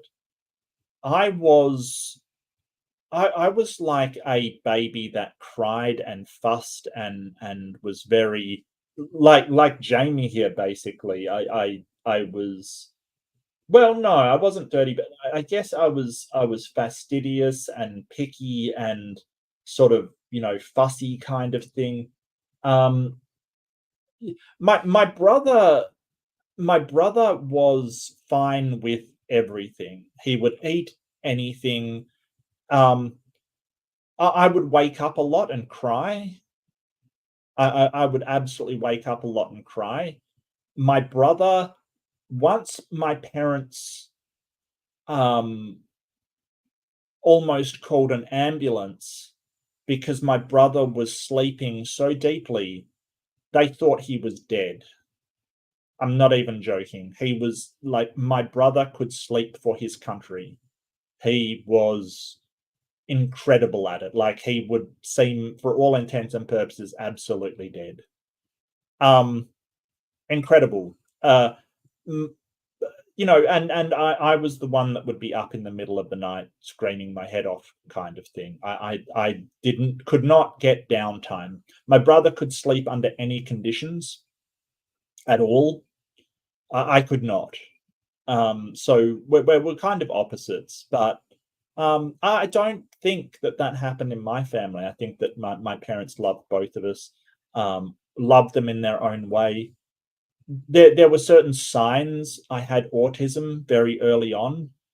For instance, if my one of the things I realized now was one of the early indicators for autism was that my parents would put food in front of me, all of which I liked, right? Or I would love all of the food in front of me, I would eat it, right? But if they put it all in front of me at once, I would just sit there and cry and cry and cry and cry, right?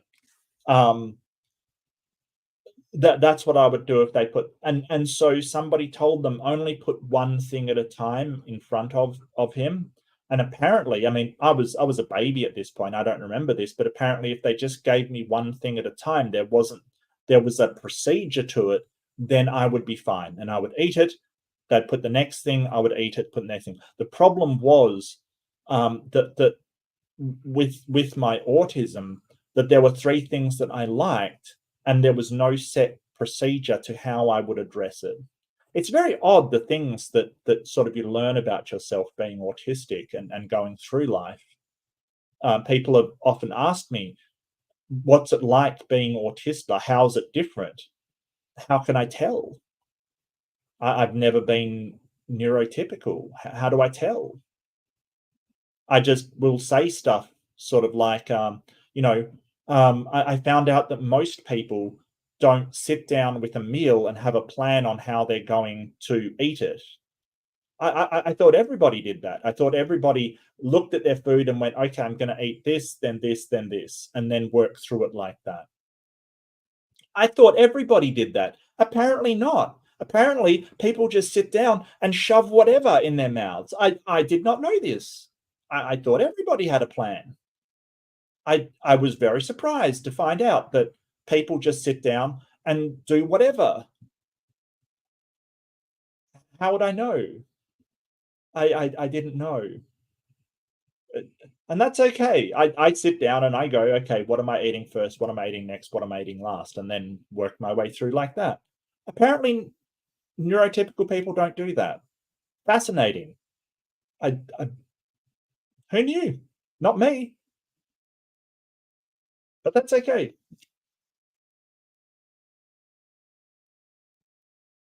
Yeah, yeah. Well, it depends. It really depends.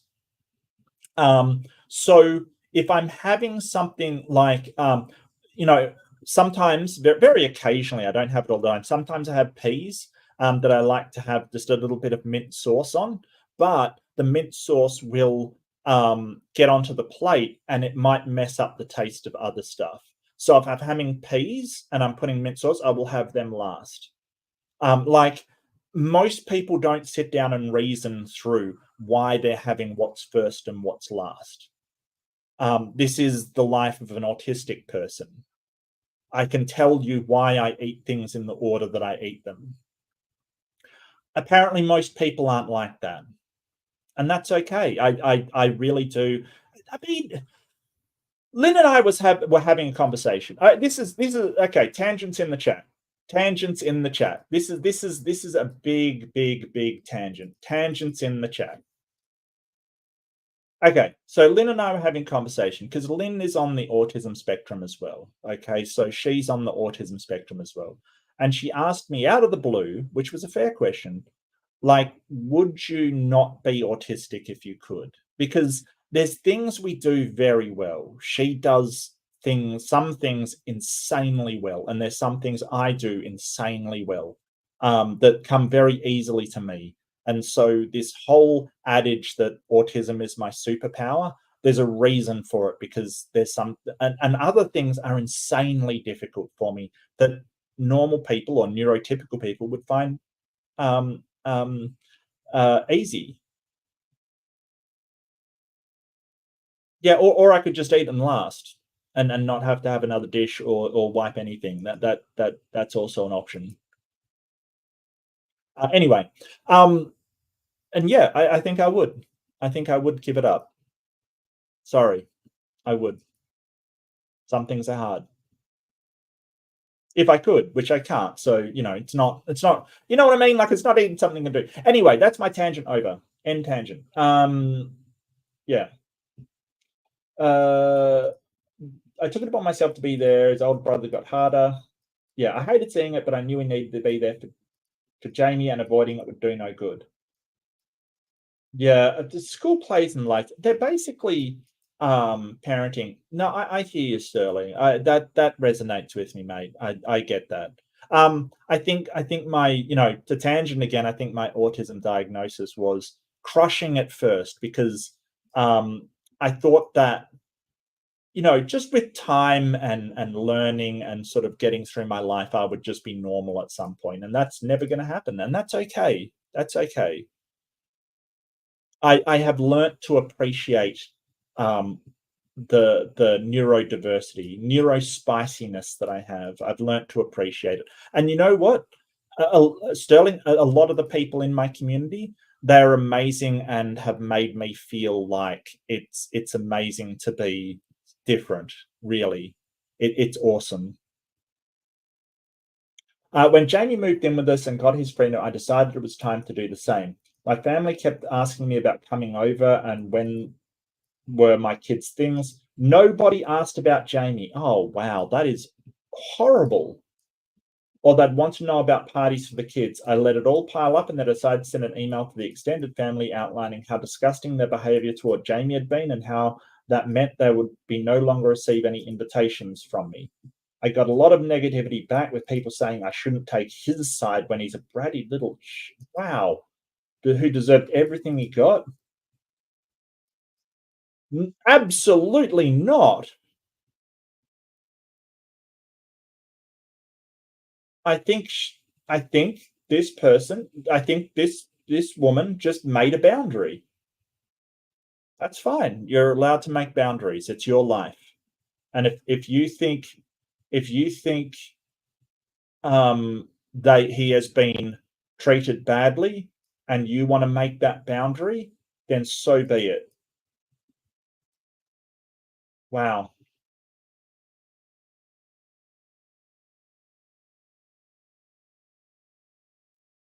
Sounds like they just want their obedient kid over, I mean, some kids are boisterous, some kids are,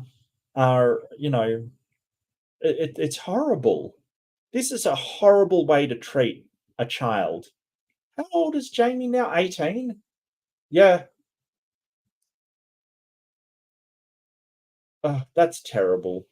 And the worst part is that they've kind of disrupted the relationship he has with his brother. That's awful. That's absolutely awful.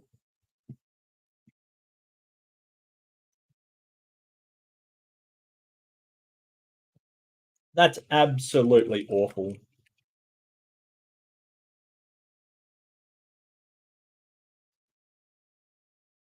Um, let's see. Let's get the poll. What do I think? I think she's fine. I think that she made a boundary. Um, she gave her reasons. They don't like it. Maybe they're not going to like it. But if that's the way she feels, that's the way she feels. I get that. And it sounds like, I mean, they're a bunch of pricks to it, but just a child. I mean, as long as he's not, smashing stuff or breaking anybody or hurting anybody, why does he deserve this? Yeah, so he's a boisterous child. Big freaking deal. Uh, to be honest with you, it's usually the energetic, athletic child that gets all the praise, and the shy, quiet one that sort of gets all the gets ignored. To be honest with you, this is sort of a reversal, but it's still not right. Don't get me wrong. Um, in telling the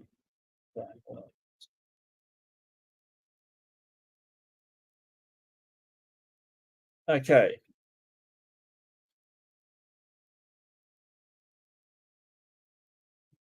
Sorry, just give me 1 second. I'm falling behind. I hope you don't mind me telling sort of stories about my life as well. I'm probably not as open about it as I could be. I feel like it's sort of related. Um, what kind of kid? I mean, I was a very shy and quiet kid, very reserved, very introverted. Still am, I guess. So I don't. Although I would be horrified if my brother was treated like that because he was boisterous and outgoing kind of thing. I would be horrified. That would be horrific. I hope that his brother sort of gets out as well and realizes that his parents aren't right about him. I really hope so. I really hope so. Not the asshole. OP reading that being there, Jane made me tear up. Thank you, thank you, thank you. You owe no one access to your children. You don't owe anyone an explanation being with. That is true. That is true. You don't owe explanations for anything. That is true. You have the right to feel the way that you feel, and you have the right to make decisions without explaining it to anybody. That is true. You do have that right. You don't have to give people explanations. But in any case, there's nothing wrong with the way you communicated your feelings and limits, the boundaries to your family. Mass email is actually a good way to do it. Put it in writing, send it one time to everyone so there's no misinformation, multiple versions of different one-on-one conversations. You don't owe anyone a response, especially if they're justifying their terrible Jamie treatment and arguing that with you. I kind of agree with this poster. Writing is a very good way to do it as well. And there's no reason why you have to respond to their emails back. It's just, hey, that's how you feel. The only two things I'd say is yes, it's good that you've taken this decision because how they treat Jamie, but I would carefully consider having these people around your children. You know that they scapegoat children, they're all gang up on them. What if one of your children ended up the next Jamie as he's aging out of this terrible dynamic? It's completely fine to do what you did just for Jamie, but even if they apologize, make amends around having them around children generally. Well, here's the thing: like if you have children and they start sort of scapegoating, you've got a lot more power to say, "Hey, no, stop that." We don't treat our children like that, and neither will you. I get, you know, I get that they might try that. However, that's not something you can control. You can only control your reaction to it. So, maybe making your kids aware that if they do try to say, "Hey, you're this or that," just tell your parents. But I wouldn't assume that's happening. What it sounds like is that dynamic among children where parents have their first child, and it's the most important thing in the world. First time parents are strange, that they act a bit funny. They also um I remember when my brother had his first kid and he was so protective, he wouldn't let them jump up on anything or do anything that might even be remotely dangerous kind of thing. By the time he had his second kid, it was like, yeah, just let her do whatever. Just go for it. They'll survive. They're kids, they're resilient, they'll survive kind of thing. So um it depends. It really does depend. But it sounds like this one is kind of one of those things where the the um the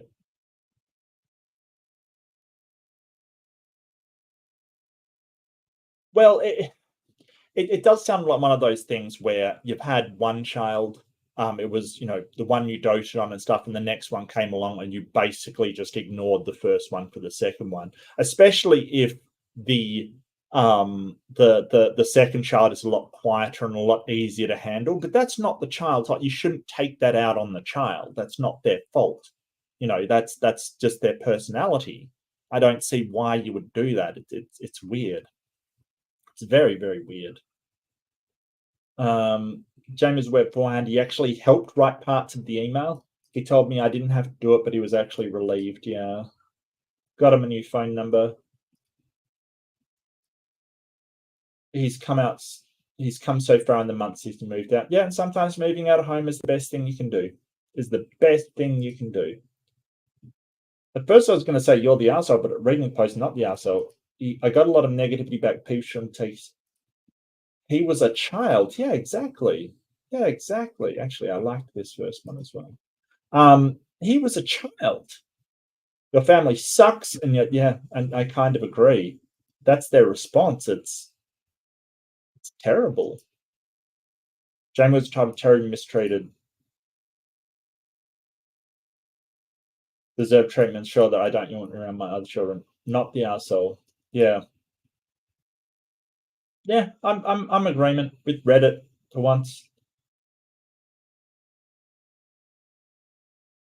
Not the arsehole with a caveat. Breaking contact with extended family is fine, but tying it back to their treatment of Jamie, you've given them all another reason to blame him for something that's not his fault. That is a good point.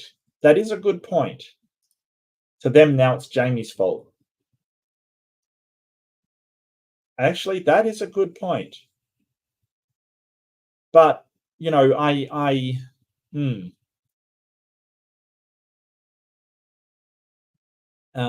let's see.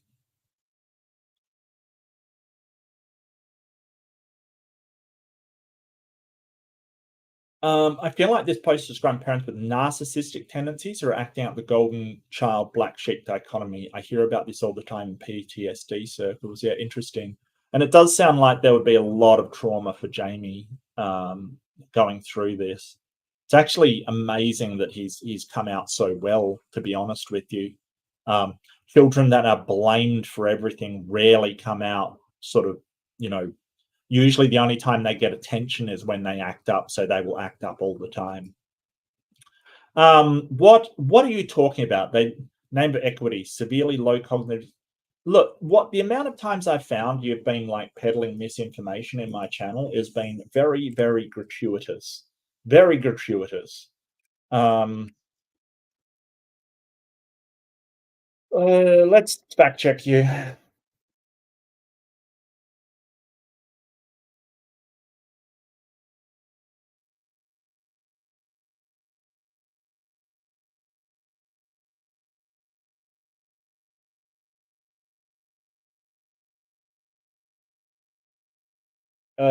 Disability Commission phase out segregated schools by 2051. Like by 2051.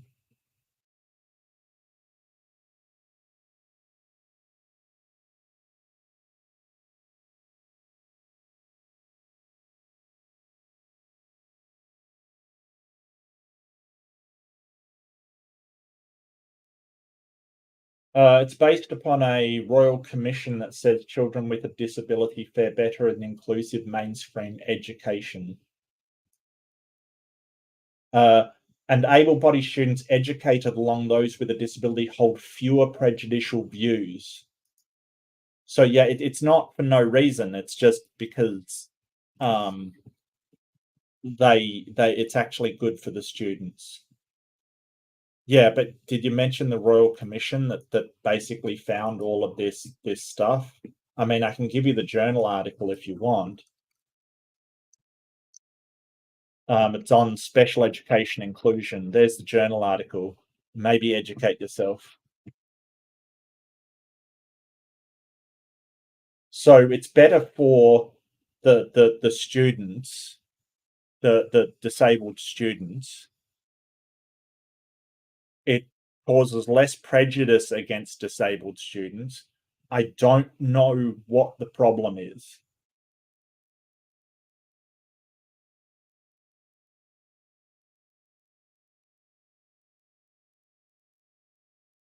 What's the problem?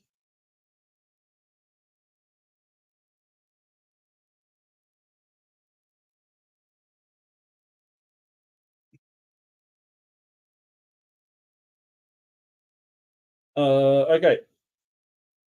Dynamics for what? We're watching the same stream. No, what just comes in and says stuff for some reason. The only time my kids sat still when they were quiet when they were sick. I knew better when they started bouncing off the walls. Yeah, okay. No, fair enough. I mean, I only recently found out that's sort of stimming. Could you read that update again? Dynamics for what? Power? What? We're talking about a Royal Commission study. What? Seriously, dude. Can you read that update on Jamie again? You can. Okay, sorry, my bad. Do you know where it was? Was there an update? Can you tell me where it is? Can you tell me where it is?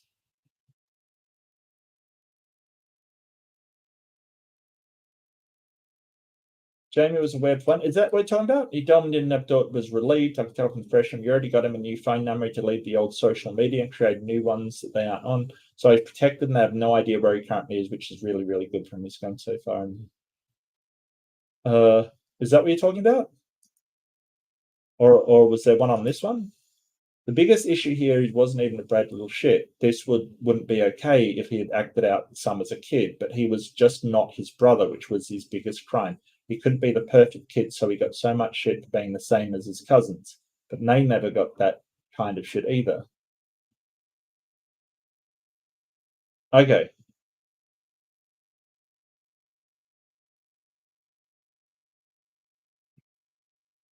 That is true about a child acting up as the only way to get attention in some families. Yeah, yeah. It's unfortunate, but that is the case, unfortunately.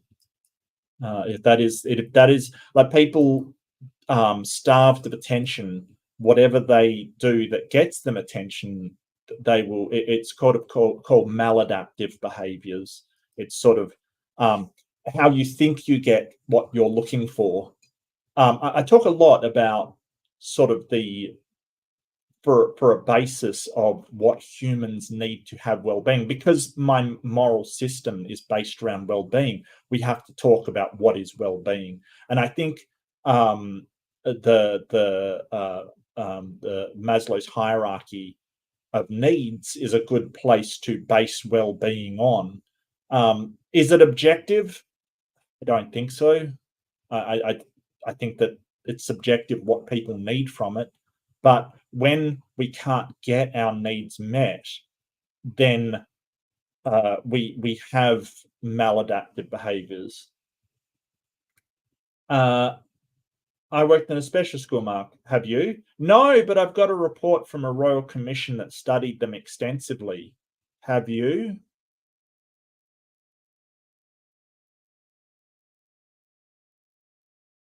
Because that's what's called anecdotal evidence, where I'm going off of a report by a Royal Commission on how it's better if they're not in special schools. So, you know, and that also makes it so if your job relies on special schools, it's kind of, are you looking at what's best for the children, or are you looking at what's best for you and your job?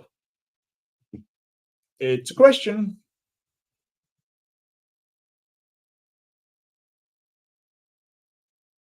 Tell you what, thanks for coming in and putting something completely unrelated in the chat.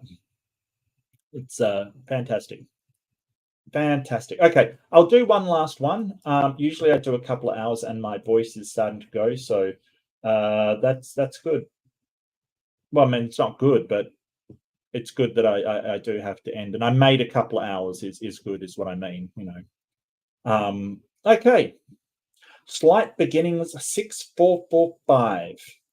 Am I the arsehole for asking another mum if I could help her with her daughter's hair? No. I mean, it depends how you asked, but, I don't think so. Again, my daughter, 9, recently made a new friend. The friend is adopted. She's black and her parents are white. Oh, that's fine. We've had her around our house a lot for the last few months, and we've noticed that her parents don't really know how to look after her hair. Oh, look, I might be saying the widest thing in history, but the black people need different hair care. It wouldn't surprise me. I mean, people have different hair. I don't have any hair. I don't even know how to treat white people's hair. I'll be honest. I don't know. I don't have hair. I haven't for a long time. So look, I'm white and my husband is mixed. His black grandmother lives with us and she's pointed out the girl's hair and even tried to give her some hair care advice. I mean, I do know that, different races, they have different needs. Like, for instance, a lot is talked about sort of white people needing to use sun cream. We do. We need to use more sun cream. Actually, it was funny. We once I knew this girl who came from South Africa, and she was black, and she's like, "Oh no, it's fine. I don't need sun cream." We're like, "Yeah, just in case." And she's like, "No, no, no, it's fine. I'm black." She got hella sunburn. Like, the Australian sun is something else. It's insane. Anyway, look, yeah, and I know that black people, they get ashy skin as well. It's just, we are slightly different. But the thing is, the most interesting thing is that people, that there's massive campaigns over sun cream for white people, right? Protect them from the sun. But hold on, black people, because of the melanin, need more vitamin D, especially if they live in, Scandinavian countries or something, right? But nobody tells them this because it's kind of centered around what white people need. But black people need more vitamin D if they're getting less sun, because their skin is is evolved to repel vitamin, the UV light that creates vitamin D. So these things, these differences, we need to start paying attention to what they are. And so it does not surprise me, but I must admit, I am not the person to go to for hair care. Look, as I said, I don't even know hair care for white people. I'll be honest. No idea. No idea. I decided to bring up with the mum about her daughter's hair, and that my husband's grandma was happy to give her some advice or even wash, detangle, and braid her hair. The mum was really upset that I suggest I couldn't take care of her daughter properly and that I was overstepping boundaries. I told her that my grandma-in-law just wanted to help her and help her daughter. She told me I was being rude and undermining her parenting. She also told me I wasn't the first person to bring that up. Then shouldn't that give you a clue that it is a problem? I'm worried now because I really didn't think she'd react like that. I'm worried I've ruined my daughter's new friendship. I understand why she's upset at thinking I'm trying to suggest she's not looking after her daughter properly. On the other hand, it's 2024. There's so much information out there to help her with her daughter's hair. Plus, we live near a big city where there is loads of salons she could take her daughter to. Am I the asshole for bringing this up? I feel bad about how things are. Absolutely not. Absolutely not. So, what we're talking earlier about in the episode, we're talking about reasonable consequence of your intention. I think that her reasonable consequence of her attention was that she would think that she would help somebody and help the entire family, right? I think that's a reasonable outcome to what she's intending to do. So I think she absolutely is being moral, not even amoral. It's not even sort of neutral morality. She's actually doing a really good thing. So, with this one, I would even, it's not just not the arsehole. It's, I think the other person is being the arsehole, because she seems, oh, I didn't do the other poll. Okay. Yeah, no, I'm with you, people. I'm with you. I think the other person has been because it seems like an ego thing, and where it comes to children, you shouldn't have an ego.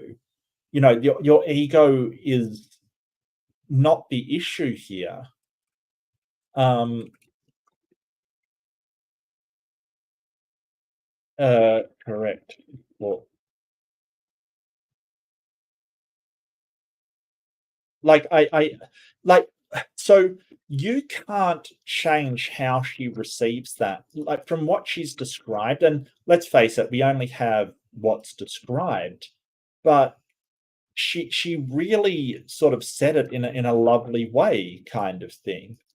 I don't know if you've got a grandmother who's black and an adopted child that's black, why wouldn't you let her meet her and interact with her?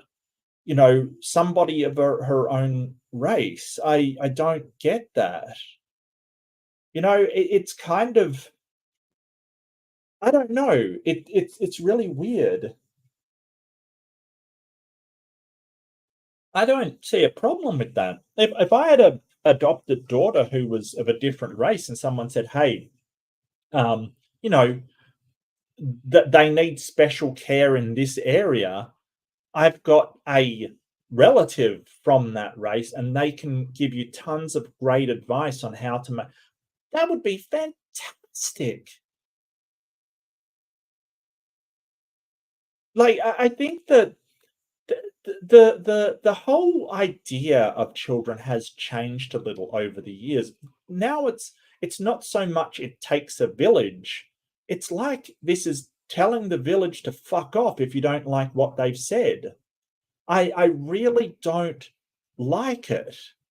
You know, I think that so is advice. So sometimes advice isn't, you know, isn't the best. I always remember sort of the words that meant something to me were that advice is sort of like somebody bringing up the past and cleaning it up and polishing it and making it look good and then giving it to you as advice, as a suggestion of what you do. It's usually based upon their past.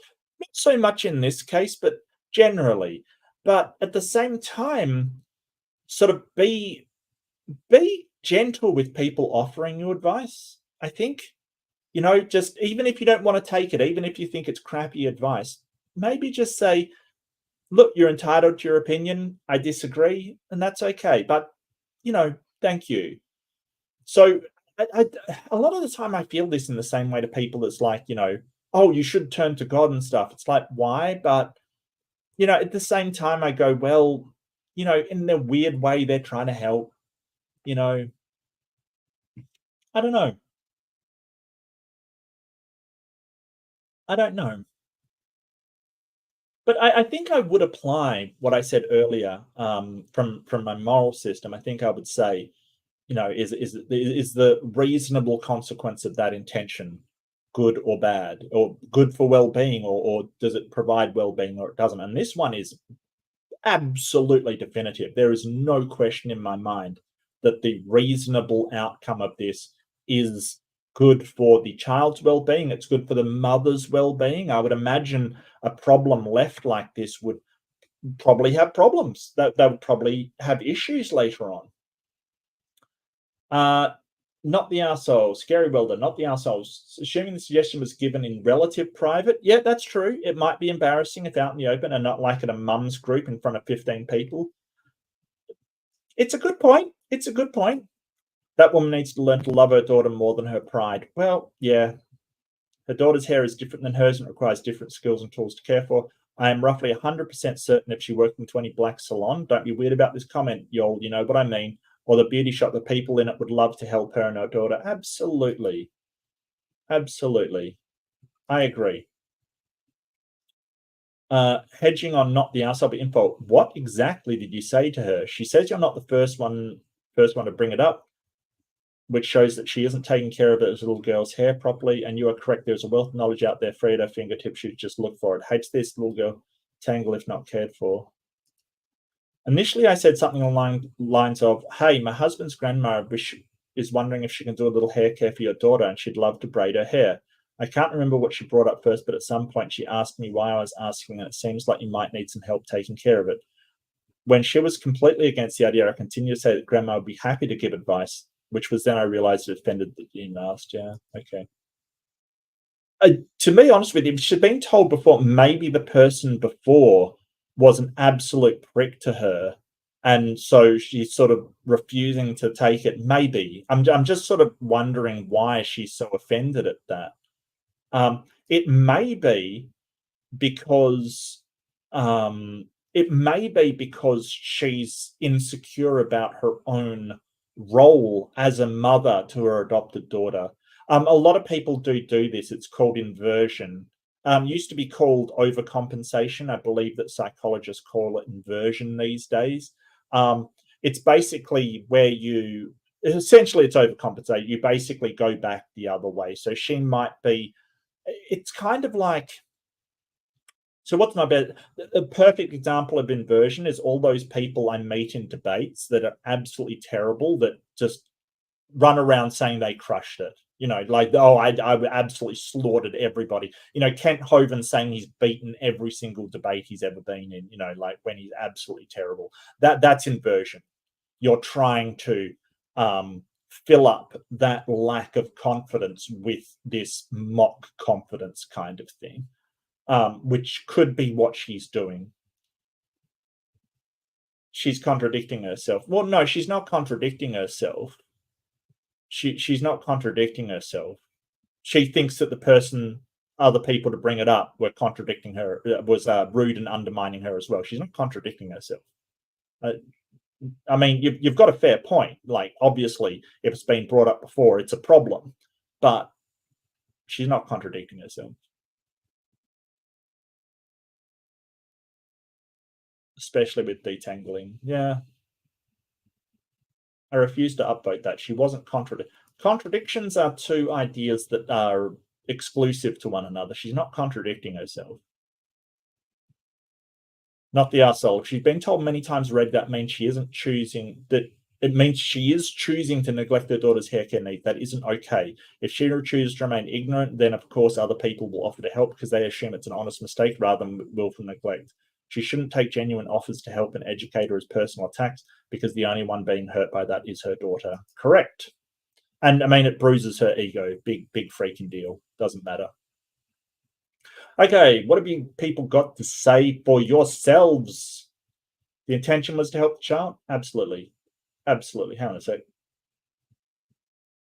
I expected. I tried to explain somewhat what the study showed kids learn from each other, including acceptance and altruism. Yeah. Oh, I gotcha. Hang on. I've skipped.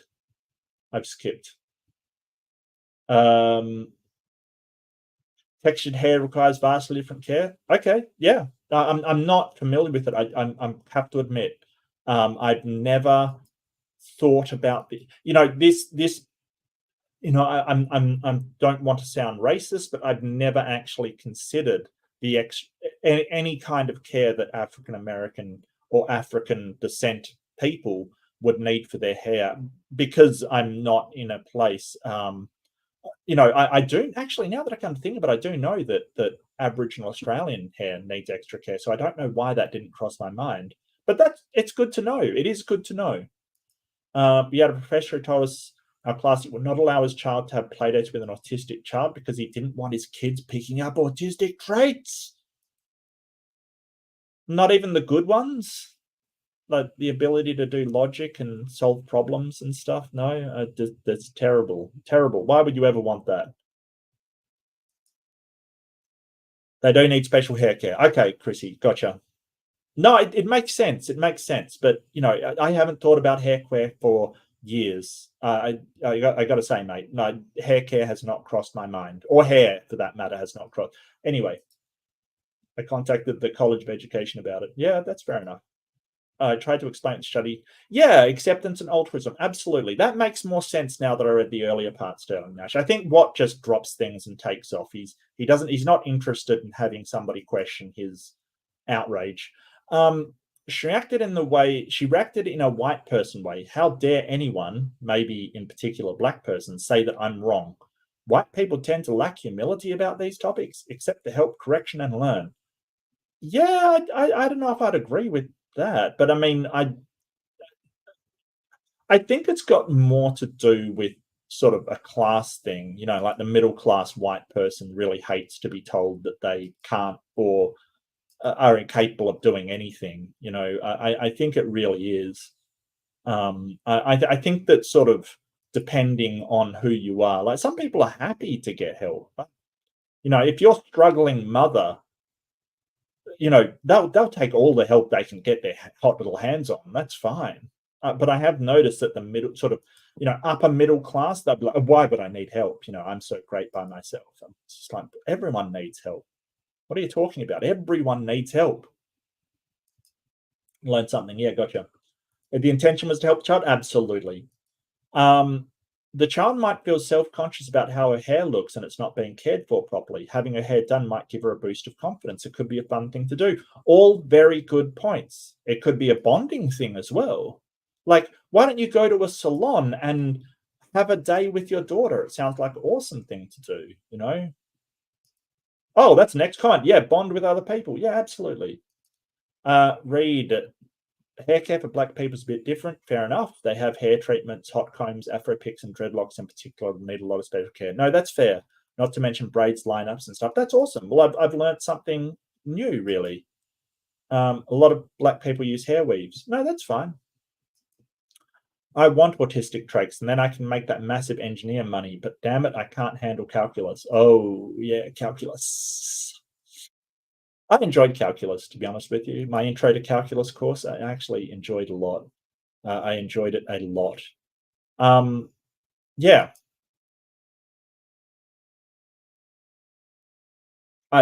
Calculus is where I learned there's no such thing as a straight line. There's only a curve with an angle of 0. Yeah, so that's that one. Look, you might want autistic traits, some of them. As I said, some things are easier, some things are harder. It's sort of a weird place to be in. So yeah, that's what comes with ASD or autism spectrum disorder. It's really a mixed bag of things that make things hard and make other things easy. So people are like, "How do you do that?" And it's like, "I don't know." And then people are like, "Why can't you do that?" And I'm like, "I don't know." It's a mix. You don't get one without the other, unfortunately. So maybe we can in some way pick and choose the traits, but it's rough. It can be rough, and yeah, I will say it can be incredibly rough. But thank you, everybody. That will do it on that one. Oh, I got to do the poll, the ye old poll. I keep forgetting that actually. Poster took the correct course. Absolutely. I think that was the most clear-cut one of the night. That was definitely the most clear-cut one. I have absolutely no hesitation in saying that they did everything right, not just nothing wrong, but they were actually doing right, which is a lovely one to end on. But I hope I've outlined sort of my ideas of um, reasonable consequence of intention as a system for morality. I promise if my ADHD ever lets up or I feel up to it, I will write it down in some way and try to codify it and systemize it in some way. Let me know what you think. If you've got any comments about it, and what I'm saying, if you think it's good, if you think it's bad, if you find any holes in it, I want to know. It's interesting because Cosmic Skeptic or Alex O'Connor, as he's known, he sort of says, well, it seems like we're just applying sort of these moral systems after the fact. We find out what we feel good or bad about and then applying the moral systems to sort of, apply to these things that we're applying feelings to. So he's a moral emotivist. Problem. I see that as a feature, not a bug, if that makes sense. I think that there's things that we think we do right, but on reflection we say, hey, that probably wasn't the right thing to do in that circumstance. I think that's the only way we can get to a reasonable expectation of consequence, right? Is to look back at it and go, oh yeah, I really should have expected that to happen because that's reasonable. How do I change the way I think? So I think I don't disagree with Alex O'Connor insofar as I don't think it's a problem. I think that looking back and reflecting on these things is how we improve our moral system. And I think that perhaps I don't know exactly what he's getting across, but I think that perhaps he's sort of saying, hey, our emotions dictate our thoughts, but our thoughts also dictate our emotions, or else something like cognitive behavioral therapy wouldn't work, where you go through and you analyze your thoughts in order so your thoughts can change your emotions into the future. Definitely works. It's been proven to work. So going back, analyzing our thoughts and saying, how do I think differently? I think that's a feature of morality, not a bug. I think that's perfectly reasonable. So that next time we're in the same position, we can say, hey, that's not a good thought to say. You know, if I tell that person they're ugly, I'm doing them a favor, because the reasonable outcome would be that they feel terrible, I'll impact their well-being. They will be absolutely mortified and humiliated and shamed, right? That we can stop doing that. We can say, hey, let's not say that because it's harmful. And then that will change the behavior that we're doing that will lead to a better moral outcome. But again, if you've got any flaws, if you've got any things, then please do comment. Don't forget to give a like. And if you're not subscribed, please do. It helps me out a great deal. I will be back for more debate, more discussion, and more reaction at some point in the future. But for the moment, be kind to yourself, be kind to other people. However, sometimes the best thing you can do to be kind is to tell them what your boundaries are. Because if you don't tell them what your boundaries are, not only are you not being kind to yourself, you also, they will violate your boundaries without knowing, and that will build resentment towards them, hurting their relationship with you. So it's important we have that discussion. But in telling people your boundaries, please do be kind. But thank you for joining me, and I will catch you in the next one. And thanks to everyone for being here. This was a lot of fun. See ya.